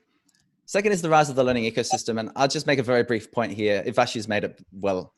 Billions of parents right now are playing a far larger role than they're used to in terms of the education of their child. And so this is now the time. It's not the role of a teacher to be the instructor in a young person's life. Every single person that young person comes into contact with is actually enabling them to grow and to expand their knowledge, their skills, and their dispositions. And I think we need to think about this ecosystem approach. How are we, and how might we better support parents right now in terms of response, but also into the future, at a kind of as a systemic level? I think that's really, really important. And bringing in industry into that mix as well, the demand side versus the supply side, if we use that economic language, I think that's really critical. And the last point I want to make is just about how I think this offers an enormous opportunity to change what the physical experience is like in schools, but frankly, in any company, in any business, that is designing a product or a service for us. It's now that we'll all be very familiar with using all Zoom and Google Hangouts and Microsoft Skype and all these different products, there has to be a really different value proposition for someone to go to a shop, but also for a young person to go into a physical environment. And the social connectedness has always been, I think, the most powerful thing about schools, be that from an adult or a young person perspective. But I really think using empathy to understand what is the experience for young people when we are physically together, how can we maximize this time in a powerful way, and go beyond, flipped learning has been around for a long time. MOOCs, everyone's been talking about the age of the MOOC, the massively open online course, for a long time. I really wonder if now what we will do is we'll find better ways to remake the experience in schools, but also in the non-formal and informal education spaces that actually provide a really human-centered approach to the way that we design. So it's less standardization, more personalization. And I think the way that we measure and we weigh education, I think, will also shift because of that. Lucas, thank you. I'm going to try and discipline myself and not come back and interrogate you yet. So I'm going to hit the pause button and move to David, and then come back. And particularly, can I just put you on notice that I want us to explore what we really do mean by a learning ecosystem, because this is such a powerful concept. And as you say, that will be a system that is much more hospitable to the well-being by design and the human-centered experience. So let me just put you on notice that I want to really explore that with you and with I'm on David notice, and Tony. Avashi. Okay, David. Thank you. I know that you have been a prophet and a researcher. I'm going to say both of those things around future-ready learning, and you've always said that requires future-ready leaders and it requires a future-ready system. Now, however you're going to position your remarks, I think that's been a very powerful thread through your work, and many of us have enjoyed that. Tell us, is that still where you are? Yes, thanks, Tony. And thank you so much, Uvashi and also Luca. Same common themes about learning, about a human being, about future and so on. So I'm going to frame my short sharing around two big questions. First question is, if we believe that education is not just preparing the individual for current, but for the future as well, right? So then I have to ask this question then, what then is the future? So what for me, what I've done is that I've and explore what are the current and trajectory skills, knowledge, values, and habits that future-ready learners need to co-create and co-shape that future, because they are the one who's going to be in the system, who's going to be living and co-create and co-shape the future. And of course, the second question is that if we know then, therefore, the future-ready learners' outcomes, how do we measure them? So those are the two broad things that I'm going to talk about. So on that, so what I've defined here is that a successful education system, kind of like summarizing what Luca and Uvashi says here, is able to develop future-ready learners who will continue to learn beyond graduation. That's why I changed the concept from students to learners. The students give you a fixed amount of time that you learn in the school, but actually we need to prepare them to be continuing learning. So we have to then therefore look at how do we prepare them for lifelong, life-wide, life deep learning. That's the part about the learning part. Then the second part about the definition of the successful education system is that how will they be able to take on future life work that keeps on changing, right? And of course, finally, the third purpose of the school is how do we prepare them to thrive in a changing, challenging society and environment. So that's how I define future successful education is. And on that, so what I've done was I synthesized and analyzed extensive literature and government reports in Singapore and arrive at this understanding and map out the trajectory of Singapore current and also the trajectory in the economics, the social and environmental, identifying the skills, knowledge, values, and habits needed. For example, in the area of social, tolerance, mutual understanding, mutual respect, logical reasoning, critical thinking, rootedness, information accessibility, and so on. So all these are some of the social skills and values that you must have. And in terms of economic, for example, skills mastery, value creation, innovation, and so on. So this is actually found in my framework, which now has been endorsed by 6 international experts. One of them is in our discussion. I do not need to tell you who that person is. And of course, it's also been adopted by NIE now, my institute, as the framework to determine and measure future quality of students. And because of our ability to be able to identify these skills, knowledge, and habits, we then therefore could discuss further, but not at this point now, could discuss further then what are the roles of school leaders to create a kind of learning environment that will be able to enable students to develop this. But I want to move on to another one first, which is important, equally important, that if we have identified these future outcomes, how do we measure them? So what I'm doing now, it's very exciting here, is that I'm embarking in developing an analytic, predictive, leveraging on big data and technology now, machine learning model that will measure future-ready learners' outcomes. And in fact, because of this pandemic, you now have students actually learning very much more online, leaving significant digital footprints, of which we can then mine and analyze to use to determine the future-ready outcomes, right? I just want to emphasize this is that future-ready outcomes are intangible metrics that map to, for example, in Singapore's projected future. So therefore, we really intend to measure non-academic outcomes as what then Luca is sharing about, the learner part, right? and Uwashi also talking about what are the future, what is the 21st century is like. So yes, so that's what I'm doing in terms of my work, and I'll be happy to give a little bit more specific on that. Yeah, back to you, Tony. Thank you, David. Let me see if I can ask each of you the implications of what you said, because there is a sense in which you're all at one about the focus on learning and the learner. You're all at one about the need to graduate young people who are complex problem solvers.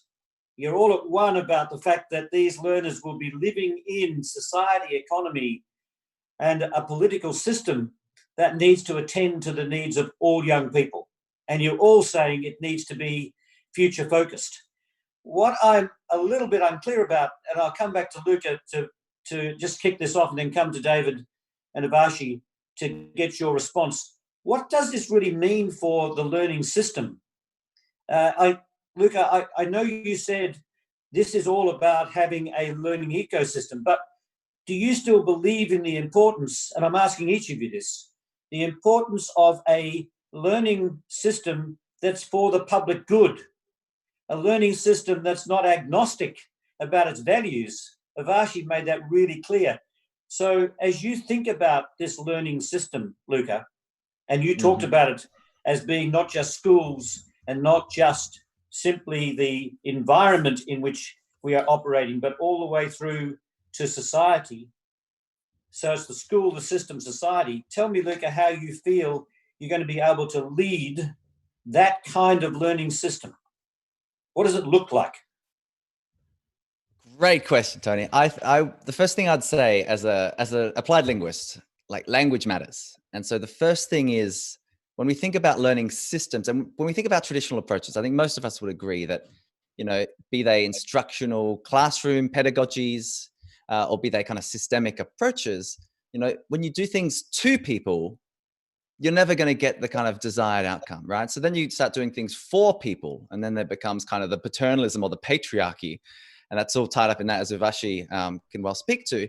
So the idea is we need to shift from those kinds of prepositions in English to ones like with and by. And I think this is where we see the locus of control moving out of tangibly teachers' hands and even out of policymakers' hands. But by them being able to be holders of process, and young people and learners more generally, to David's brilliant point, across their entire lifespan, are able to actually be the co-creators and the co-designers. So I think that's the first thing I would say. I mean, that could very practically, I mean, it just means a teacher coming in and asking the right questions. And are we asking the right questions? Have we been over time? And I would say not always, and perhaps even not often, if we think about it sometimes, in terms of what does success actually look like? That is a great question. Not, as I've heard, you know, with all educators trying to scramble, saying, how do I stop my kids from muting me on Zoom? Or from, it's just your more like practical questions. The questions are what is success? And then how do we backwards map from that? And right. I think all of us agree it's not about a single number, whatever jurisdiction that might be, that somehow is magically meant to encompass, the process that young person has had at the end of their secondary experience. We know that it has to be richer than that, because it's something that all of us will have to continually unlearn and relearn into the future, to use the wise, lovely language. So I think that's the question, is what's the questions we're asking? And then who is at the table to ask those questions? For a long time, I think decisions are made without young people. And in some cases, even without the educators themselves, the implementers, the amazing front line doing this work. And again, it's just like a shout out to the front line right now. The most valuable people at this point in time are the front line, be they the amazing health front line that are working, but it's also the educational front line, the people that know they take the complex policies and ideas and they try to bring them into an experience. And we need to do everything we can to, I think, readjust the power imbalance, I think. And we can do so by building consortia, bringing people around a table together and saying, putting the challenge, the best question, the design question in the middle, and saying, well, what does success actually look like in a post-COVID era? Yeah. That's kind of a few reflections. Yeah. No, that is fantastic, because Avashi, I think there is actually a power shift here. that Luca is talking about. And if we think about the supply and demand side, Avashi, I take it as an activist, you would be saying, look, it will require a significant shift. There will be shared and distributed and network-based leadership. The system is going to be remade, right, to use your language, Luca. Avashi, is that right? In other words, is it right to talk about the demand and supply side, or how would you want to characterize how we will have young people graduating and continuing to learn a living in a way that you think will be wholly desirable for their human development? Is it a big shift in the way in which we do business, or is it a matter of continuing your work and accelerating it and amplifying it and expanding it? I'm trying to get a sense of how transformational this shift needs to be. So, while Luca was speaking and he says, the whole learning ecosystem, I think that is what we have focused on designing over all these years, because we really co-create the whole learning community with parents. And we call it a universe of care. That's our idea of a learning ecosystem, where there is a network of mutually supported relationships that holds each other, and then together you thrive. In terms of what does it need, what does it lack, and why isn't it viral? I'm sorry to use that term, but yeah, why isn't it viral? Is that, we call ourselves democracies. Actually, democracies need to be universes of care, which they are not, right? I really do lay the blame at education. We have never taught our children how to be good democratic citizens, what democracy means, what it needs. We have never engaged them in that. We have at Study Hall. We focus on that a lot, and we engage parents as well. But I think our governments need to engage in these critical dialogues all the time. What does democracy mean? So where the shift needs to happen, and where I think what is missing is that I don't see policy makers as part of this universe of care. They are not engaging and they are not listening. But right now, what I've had actually is letters from Niti Aayog, which is our central planning kind of a body, saying, help us. They've reached out to all the NGOs and said, okay, we need help. Everybody needs help. And can everyone help? I said, oh, wonderful. So maybe, not wonderful that this has happened, but wonderful that they're reaching out. That wonderful, this is showing them that actually it needs collective thinking, collective problem solving. And that has to become a part of our way of living. That is the way we function with our students in terms, Luca, you talked about success. For us, it's really that you keep redefining it every day.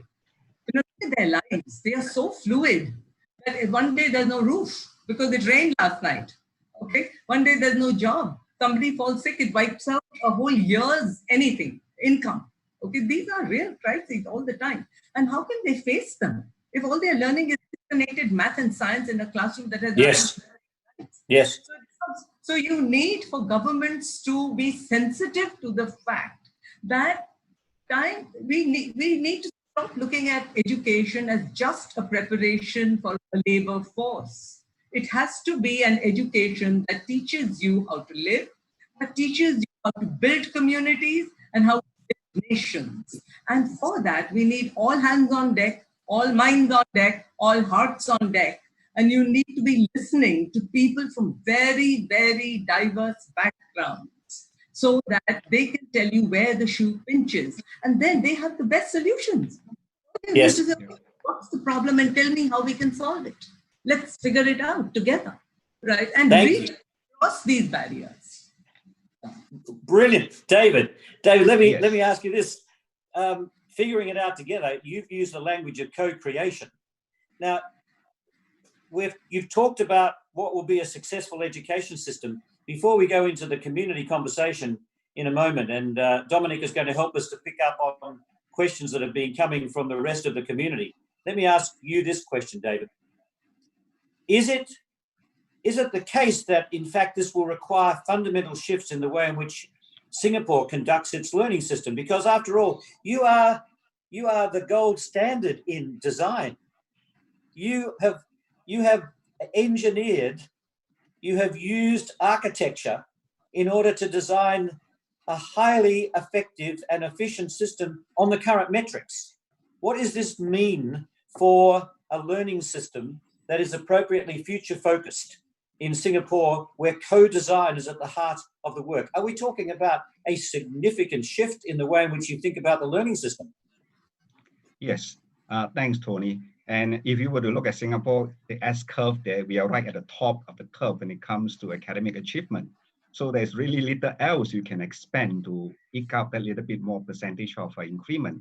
So now we are facing fundamental rethinking about how do you then determine what are the important outcomes of learning beyond just only academic. So now we are in this, the need to then therefore fundamentally shift our assumptions and our beliefs about the way we model our education and learners' outcome as well. Let me give you some specific examples. The geographically bound and the resource limitation of a school, right, carrying out the teaching and learning is really obsolete. And what Luca was suggesting about the consortium, I like to use the word network. I mean, if you can tap on technology, you free yourself from having to own resources, but now you're able to network into getting resources, expertise to be able to engage your learning. That's one. Then the other thing is that when we talk about the educators, teachers who are doing this kind of teaching and learning, now they spend about 80% of their time preparing for about probably 10% of formal or 12% of formal learning, which then requires the students to learn very much informally on their own for the rest of, let's say, 80% of the time. That's why I talk about life-wide learning. How well are educators and teachers being able to redesign the teaching and learning to incorporate that informal part into the formal? How do you bring life-wide learning experiences into the curriculum, into the teaching and learning in the classroom? Or let's say if you talk about live deep learning, which actually are critical incidents, how do we engage the family and the society to be able to support students when they go through critical events in their life so that they can build, right, and shape values? So you see, when we begin to have new realities that are being emerging, that emerges now because of things that are moving on and so on, but we are relying on old methods of inquiry, which then therefore are ill-fitted and ill-ready to solve the problems. Yes, fantastic. By the way, I'm going to go now to the community conversation, and Dominic is going to just give us a sense of what is emerging as key questions, and then we'll come back to you to comment briefly where we can. But I'm going to put you on notice. I'm going to finish the entire session by asking each of you one question, a common question, and that is, if you had to identify the accelerant that has for you become the most powerful to help us to move to your preferred future out of the unparalleled, unprecedented crisis. If you had to think about what's the accelerant that you're going to be able to harness in order to drive us toward the future, the preferred future that each of you have outlined, can you tell us what that is? Because others might then be able to learn from that and to see how they equally can drive their systems forward out of the current environment. So I'll come back to you on that question. Dominic, over to you. Thanks, Tony. What an amazing panel discussion. Absolutely fantastic. Thank you to all of you for sharing your thinking and insights. What I've tried to do is, just get my screen up, is taking some of the questions and comments from the, here we go, from the chat and that have been coming up on social media, is try and collate them into 5 themes, which I think the questions are coalescing around. So we've got a set of questions about what do we want to see happening in schools. We've got a set of questions around new curriculum thinking, a set of questions specifically about social and emotional learning, and then questions about leadership and questions about the idea of learning teams and the number of different stakeholders that we need to bring into the education design process. So what we're going to do is work through these slides, invite panelists who've just been, so Luca, David, and Navashi to contribute to this, but also all of the other speakers who are still on the call. If you want to unmute and chip in with ideas and responses to this, you'd be very, very welcome. And for everybody who's following the discussion through Zoom, please feel free to add answers or suggestions or refinements of these questions in the chat function. on Zoom. And what we will then do is use all of that to shape the conversations that we have, and we invite all of you to, and the participants in the other parts of the conference to, over the next few weeks, as we kind of shape and refine how we want to tackle these topics in the next conference. So we'll start with some small questions around what do we want to see happening in schools. And they don't get any smaller as we go through this. Yeah. I tell you what, we're going to be disciplined. There's only going to be time for a couple of people per slide, per theme. Luca, I'm going to privilege you immediately on this and then wait for others to come in. You said at the end of your remarks that, in fact, you want to make sure that there continues to be a place where people come together, where relationship and interaction is absolutely crucial. So does that mean that that's a school? Luca? Absolutely. Yes. To answer that first question, will our understanding of the purpose of school change after the crisis? Yes, it will, if we take the necessary steps now. There's an action part to this. What I think, Tony, is that we are emotional beings that think. We are not thinking beings that feel. And so the idea of bringing us together, concentrating as much on the emotional revolution rather than just the cognitive processes, which is often, so the idea of having a social, emotional, and cognitive focus in a place where people feel safe, where there's that sense of being, held yet challenged. I really think that's like schools should feel, a particular way. And that is that you should walk into a school and feel a sense of possibility and a sense of belonging, crucially, connected. Got it. Yep. So that's my response there. Great. Okay. One other, and then they've got to be 30-second bites. Yeah. Can I just add? Go? Yeah, me. Can I just add that the purposes of school will remain universal and won't change, but the specifics within that will change because it's context dependent and country dependent. Singapore's future in the economy is going to be very different from Vietnam's future in the economy, and likewise to society. So yes, on that note here is that the purposes will remain universal, but you have to find your own context because you are developing and you are equipping the individuals for your own country. So that's the importance of making sure that you understand the context of your country. That's important. Beautiful. Dominic, go to the second. Rashi, sorry, I'm going to hold you. I'm going to ask you if you want to do the next version, unless you've got something you must say. May I just add something? Yes. I want to add to what Luca said. That, and this has been my beef with the social and emotional learning folks right through.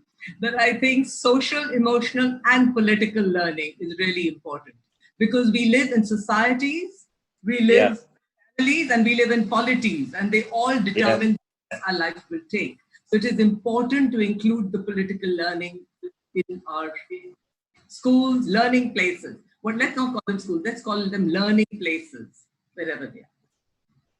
I think that's wonderful. So often we miss the absolutely essential political dimension of this. And therefore, I take it, Avashi, when it comes to new curriculum thinking, you want to see that explicitly addressed, yes?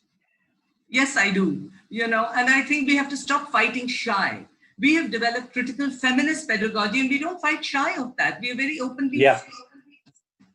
So all learning places have a political agenda, even if they have a political stance, let's say, not agenda. It's very important to bring it up front. And if you live in a democracy, then clearly that political philosophy that should guide everything that you do, and something that you should protect, something that you should promote, and something that we should collectively uphold, right? And so fighting that we are political beings too. Yes, understood. David, by the way, let me be clear. We have a panel here where I think the chance of Margot or Ellen or anybody else getting in is very remote. You'll have to yell if you're not a member of my 3-person panel and you want to come in and respond. So please do, just insert yourself. David, on the new curriculum thinking, you've already made this pretty clear. You've outlined exactly what you see as being the competencies and capabilities. Do you want to add anything? Yes, I think one of the key things here is to move away from or shift this fundamental of disseminating, of teaching to now learning. I mean, we have talked a lot about this, but we still haven't quite gotten, substantial change in terms of that. How do we teach students to learn how to learn? And how do you teach them to be able to learn from various and different sources, and yet at the same time make the right decision? So these are the things that are actually critical, not just only about the facts of knowledge, but it's really about a living person as being able to make decisions based on certainly clear values and the ability to have the tools to be able to ask relevant questions. Yeah. Thank you. Give me the third slide, Dominic. And given the fact that we've actually done, I think, a fair bit on social and emotional learning and the way in which Avashi came back to you, Luca, on this point, is there something you want to add to this? Because it's been such a significant part of your work with Salzburg. It might just give you the opportunity to pick up on those questions and respond briefly. I'll be very brief. This is frankly what Karanga.org is trying to do, the Global Alliance for Social Emotional Learning and Life Skills. It's trying to expand what we mean by an education with the skills for learning and life beyond the economic paradigm. And I think, Avashi, your point is spot on. It's not just social and emotional learning, social, emotional, ethical learning or political learning. I mean, there are so many aspects to this. I think if we all step back, it's about seeing a holistic picture for a change rather than some kind of compartmentalized subset of what success actually means today, because we all know that it needs to mean something different into the future. Got it. The next slide, please, Dominic. Now, given the fact that this is what we have been talking about at the heart of our work here, let me just personalize this for a moment, because we've talked about this in relation to learning, leading learning, leading learning environments, leading learning systems. Avashi, let me go to you first and say, what is it, though, that at the personal level, for you as a leader, as an influencer, as an agent, how do you think about your own leadership that is going to be in the service of reimagined learning for all? Can you do that in 30 seconds? You know, since 34 years now, but it has been a process. My role has been really to continue to think, to continue to learn, and to continue to involve my entire teaching learning community, which includes, once again, students, teachers, and parents in the reimagining process. I think a leader's job really is that. That's what it means to me, to continue to catalyze, to galvanize. And you know, you asked earlier if there was one main accelerant that I could think of in this time that has really worked. It has been this. It has been the galvanizing of the collective power, which resides in so many different places, and right now everybody in their homes. So how do you galvanize all of that in order to bring about this change? So I think that's what a leader's that's what I think as my task all these years, is to continue to reimagine as an almost daily practice, and to continue to do it with the community, to encourage, to actually involve everybody in the process, to catalyze that, to galvanize that, and then to reflect on that, to be a self-reflective, learning organizer. Yeah. So David, let me ask you this. Yeah. So David, let me ask you this. I know you introduced yourself as a researcher, but the truth of the matter is you exercise incredible leadership influence. How are you doing that consciously?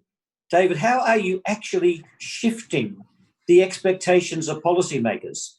How are you bringing your own personal agency? Yeah, it's a tough question. Engaging with them continuously at every forum I can.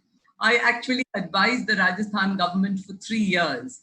And I'm telling you, it has been the most fruitful thing I have ever done in my life, because we were able to transform a dysfunctional system into a functioning system. I think you... And then the government fell. Okay, so David, you respond to this too. Yes, I want to say that I think the communicating the message to the right audience is important. I think I've done this quite a bit. If I were to speak to government officials, I'll try to minus more of the technical jargon, the research jargon. I'll speak more along the terms, but I get things done according to what I've intended. So if I were to speak to, let's say, researchers, I would use most of those jargons. So I guess that's one of the ways is that you get coherence, message, you get acceptance if you would tailor your message accordingly. Yeah. Thank you. Okay, let me be clear about this then, Luca. It's down to you, my friend, because you're going to be doing this leadership work for longer than a few of us. So I want to understand, is this a political campaign for you? Is this leading a movement? Is this self-authorizing? How do you think about the leadership that you are exercising in order to think about the kind of learning that you want to promote for all? No pressure, Tony. I would say, if you want to go fast, go alone. If you want to go far, go together. And so, the thing that lights me up on my journey so far in education is the sense of impact. And the point, I still get goosebumps seeing someone make a leap, to a new idea, a new skill, a new possibility. And I really think in terms of and I think this for me is the accelerant as well. I mean, the great leaders I'm able to have worked with and continuing to work with, Tony, that it's not just about what they know. It's not about what they do with what they know. It's about who they are. And because of that, it's about how they make you feel, to play on that Maya Angelou, beautiful sentiment, So that really, I think, is the biggest thing here. It's asking, who are you now? Who do you want to become? Yeah. And who do we want to become together? And that idea about the optimism, but also the need to take action to enable that better future. That's what gets me out of bed every single morning, is to be able to have, I think, powerful conversations. And I think for any of us working in education, I mean, what a place to be able to make impact and to also be learning every single day on this journey. Fantastic. Dominic, the last one.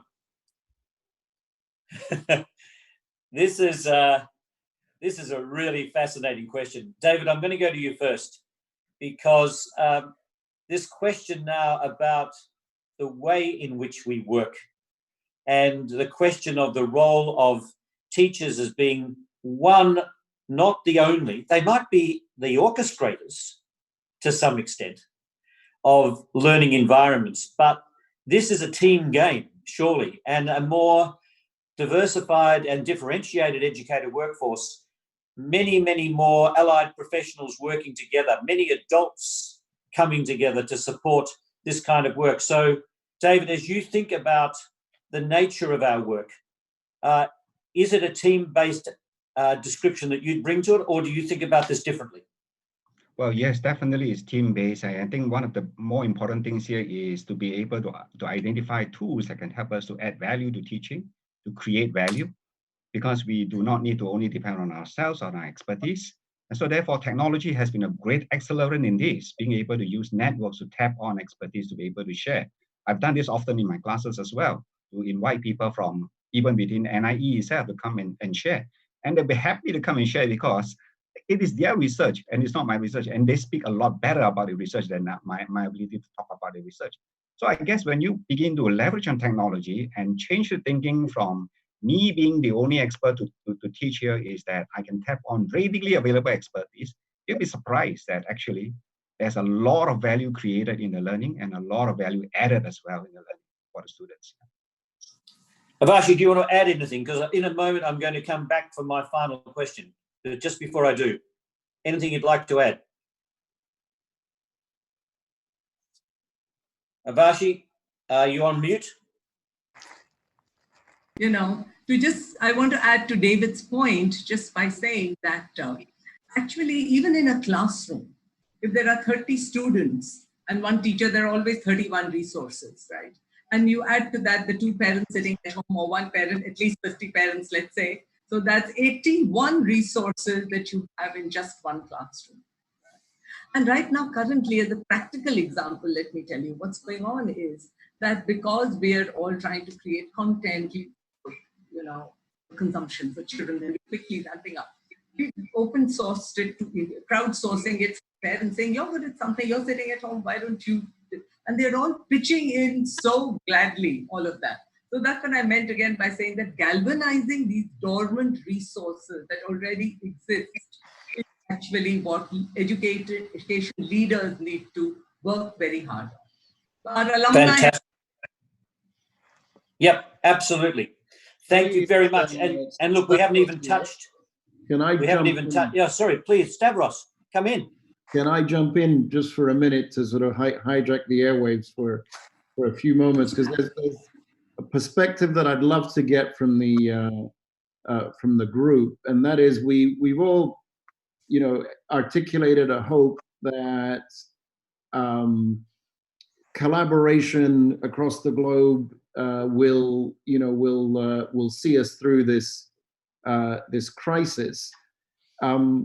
Going into this crisis, the geopolitics did not look good. That's somewhat of an understatement.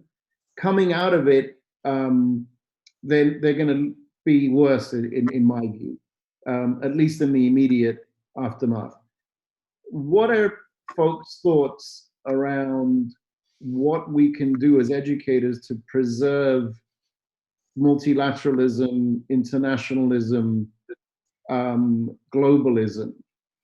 I see that as being a very likely casualty of this crisis if we're not careful.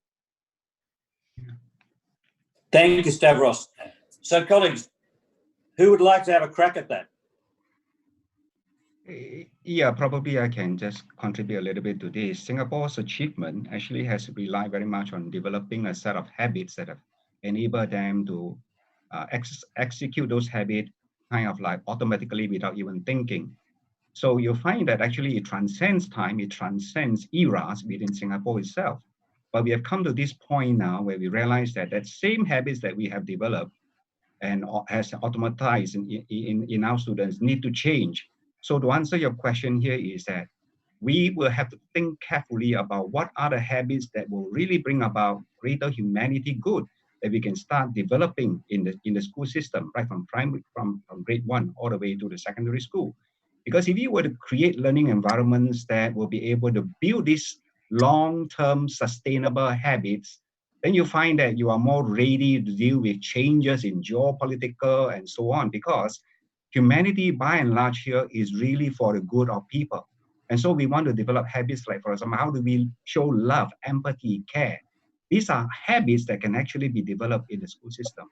So the role of school leaders really is about creating the kind of learning environment beyond the classroom, not just within the classroom, but a learning environment where these kind of habits will have a chance to be nurtured, have a chance to be executed, developed, and of course, acted upon. So to me, I really think long-term habits development is really critical.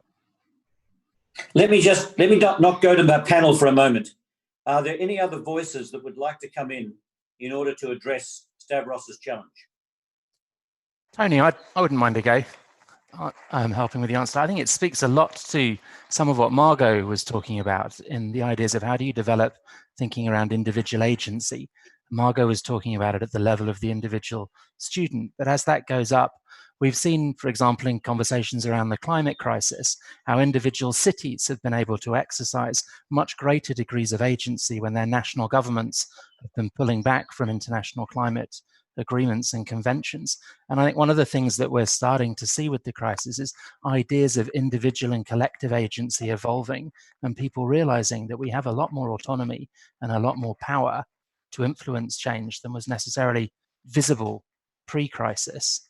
And so sort of a lot of the thinking that Margot was talking about, how do we use the opportunity that education provides to help foster that idea of agency, is going to be a really important vector in new education thinking.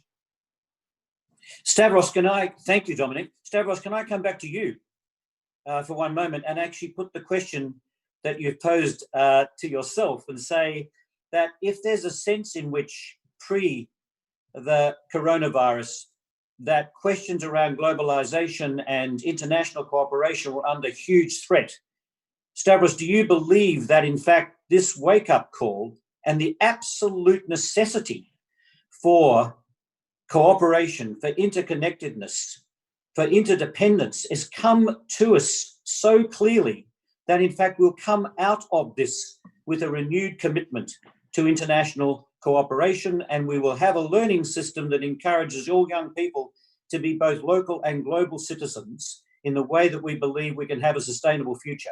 What's your reaction to that, Stavros? I'm trying to put the optimistic view.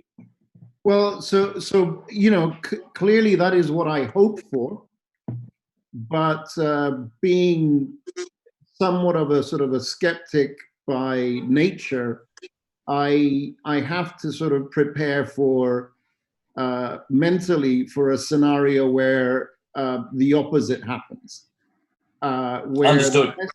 the lessons that we take from this are that as nation states, we ought to endeavor to become far more self-sufficient, that bad things come from outside, including viruses, and that the way to deal with that is to lock down, not just physically but also spiritually and mentally. But I want to piggyback a little bit on what sort of David was saying, because I think there's the essence of the solution maybe in what David said, and I think we need to come at it though from both from a sort of globalist as well as a more communitarian local perspective, meaning we as representatives of the quote unquote global elite need to recognize that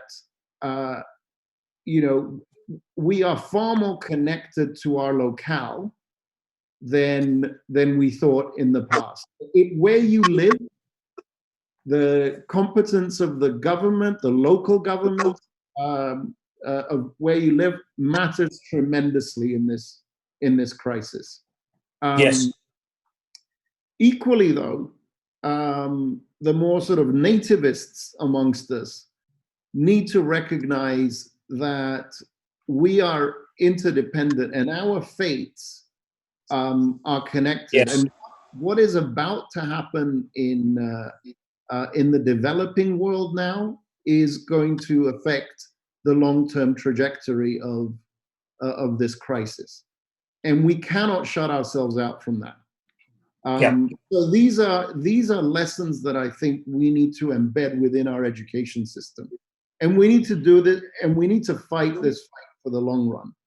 We may lose the immediate aftermath, but I think the power of education is that we can play the long game.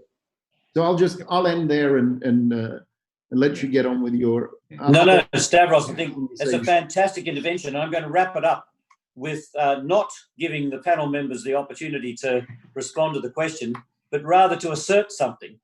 It strikes me that the accelerants that each of Avashi and Luca and David have spoken about gives me a sense that, in fact, we can get learning systems that will ensure that we have young people, this next generation, who continue to learn how it is to be interconnected, interdependent, and to be global and local citizens. My sense is that the accelerants are heading in that direction, and the way in which you've talked about learning in the future is absolutely in those terms. So that's my response to the question that you now no longer have to answer, my three colleagues. I want to thank you all, though, and thank you very much, Stavros, for your intervention. It's a great panel, great conversation. Dominic, I'm going to pass it back to you for one last word before you pass it on to Dr. Asma. Thanks, Tony. So to everyone who's been contributing ideas for the future online conferences, what we'll do after all of the different components of the conference are finished, we'll synthesize these and then send them out in a questionnaire to everyone as part of our evaluation.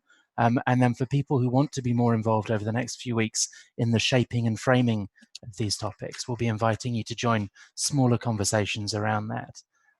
Before I hand to Dr. Asma for closing remarks and to end this part of the conference, I just wanted to add my thanks to you, Tony, and to the three panelists for a really illuminating discussion. It was absolutely fantastic to hear you all in action, and to all of the speakers who spoke before the break as well. So Dr. Asma, over to you. Thank you, Dominic, Stavros, and Tony. I want to thank everyone for your participation in this lively session, and a special thank you to all the speakers before the break and in the last panel who shared their thoughts and perspectives today. I have really enjoyed the discussion. Today we focused on education reimagined and how we can use the current situation we are operating in, despite how unsettling and scary it is, to also accelerate innovation and great ideas. And as Luca so well phrased it, redesign and remake our schools and education systems. One of the objectives of this event is to help our community understand what is happening in different education systems around the world during the COVID-19 crisis, and more importantly, provide an opportunity to exchange ideas and practices across different education systems. Today, we heard from experts from Australia, Qatar, Hong Kong, India, and Singapore on future directions in leading teaching and learning. While it's hard to highlight all of the great insights that came from today's discussion, I will choose a few to note. And I also encourage all of you to continue the discussions in the coming weeks. And we hope to help facilitate that through different means on our digital platform here at WISE and Salzburg. The first point I want to highlight came from Margot Foster's talk this morning, the idea of learning to learn, teaching the students and all parts of our education ecosystem to be lifelong learners. And this is also a point that David raised and reinforced in the panel just now. The second point is the idea of a hidden curriculum, which Al-Johara spoke about it. This idea that education is more than just content and curriculum has been a clear theme throughout the entire conference yesterday and today. So has this crisis finally giving us an opportunity to rethink about what we value most in education? And last, referring to Alan's presentation, I want to emphasize the importance of leadership, an area related to my own research and to my work with schools here in Qatar. What characteristics underpin successful leadership in this crisis? And can we translate that into a blueprint to redesign our educator development programs, to prepare teachers and school leaders for the realities of the 21st century schooling? And it's also a focus of our all-in network. Our keynote, Karen, so brilliantly reminded us that the mindset we need to lead such a crisis is one of presence, compassion, humility, and optimism. And I think this is a great idea to end on today. Finally, we can't leave without a call for action. So I want to conclude with encouraging you to follow and continue the discussion. And on our side, we will continue our conversations in partnership with Salzburg Global Seminar, and we will be soon announcing a second event to take place in June.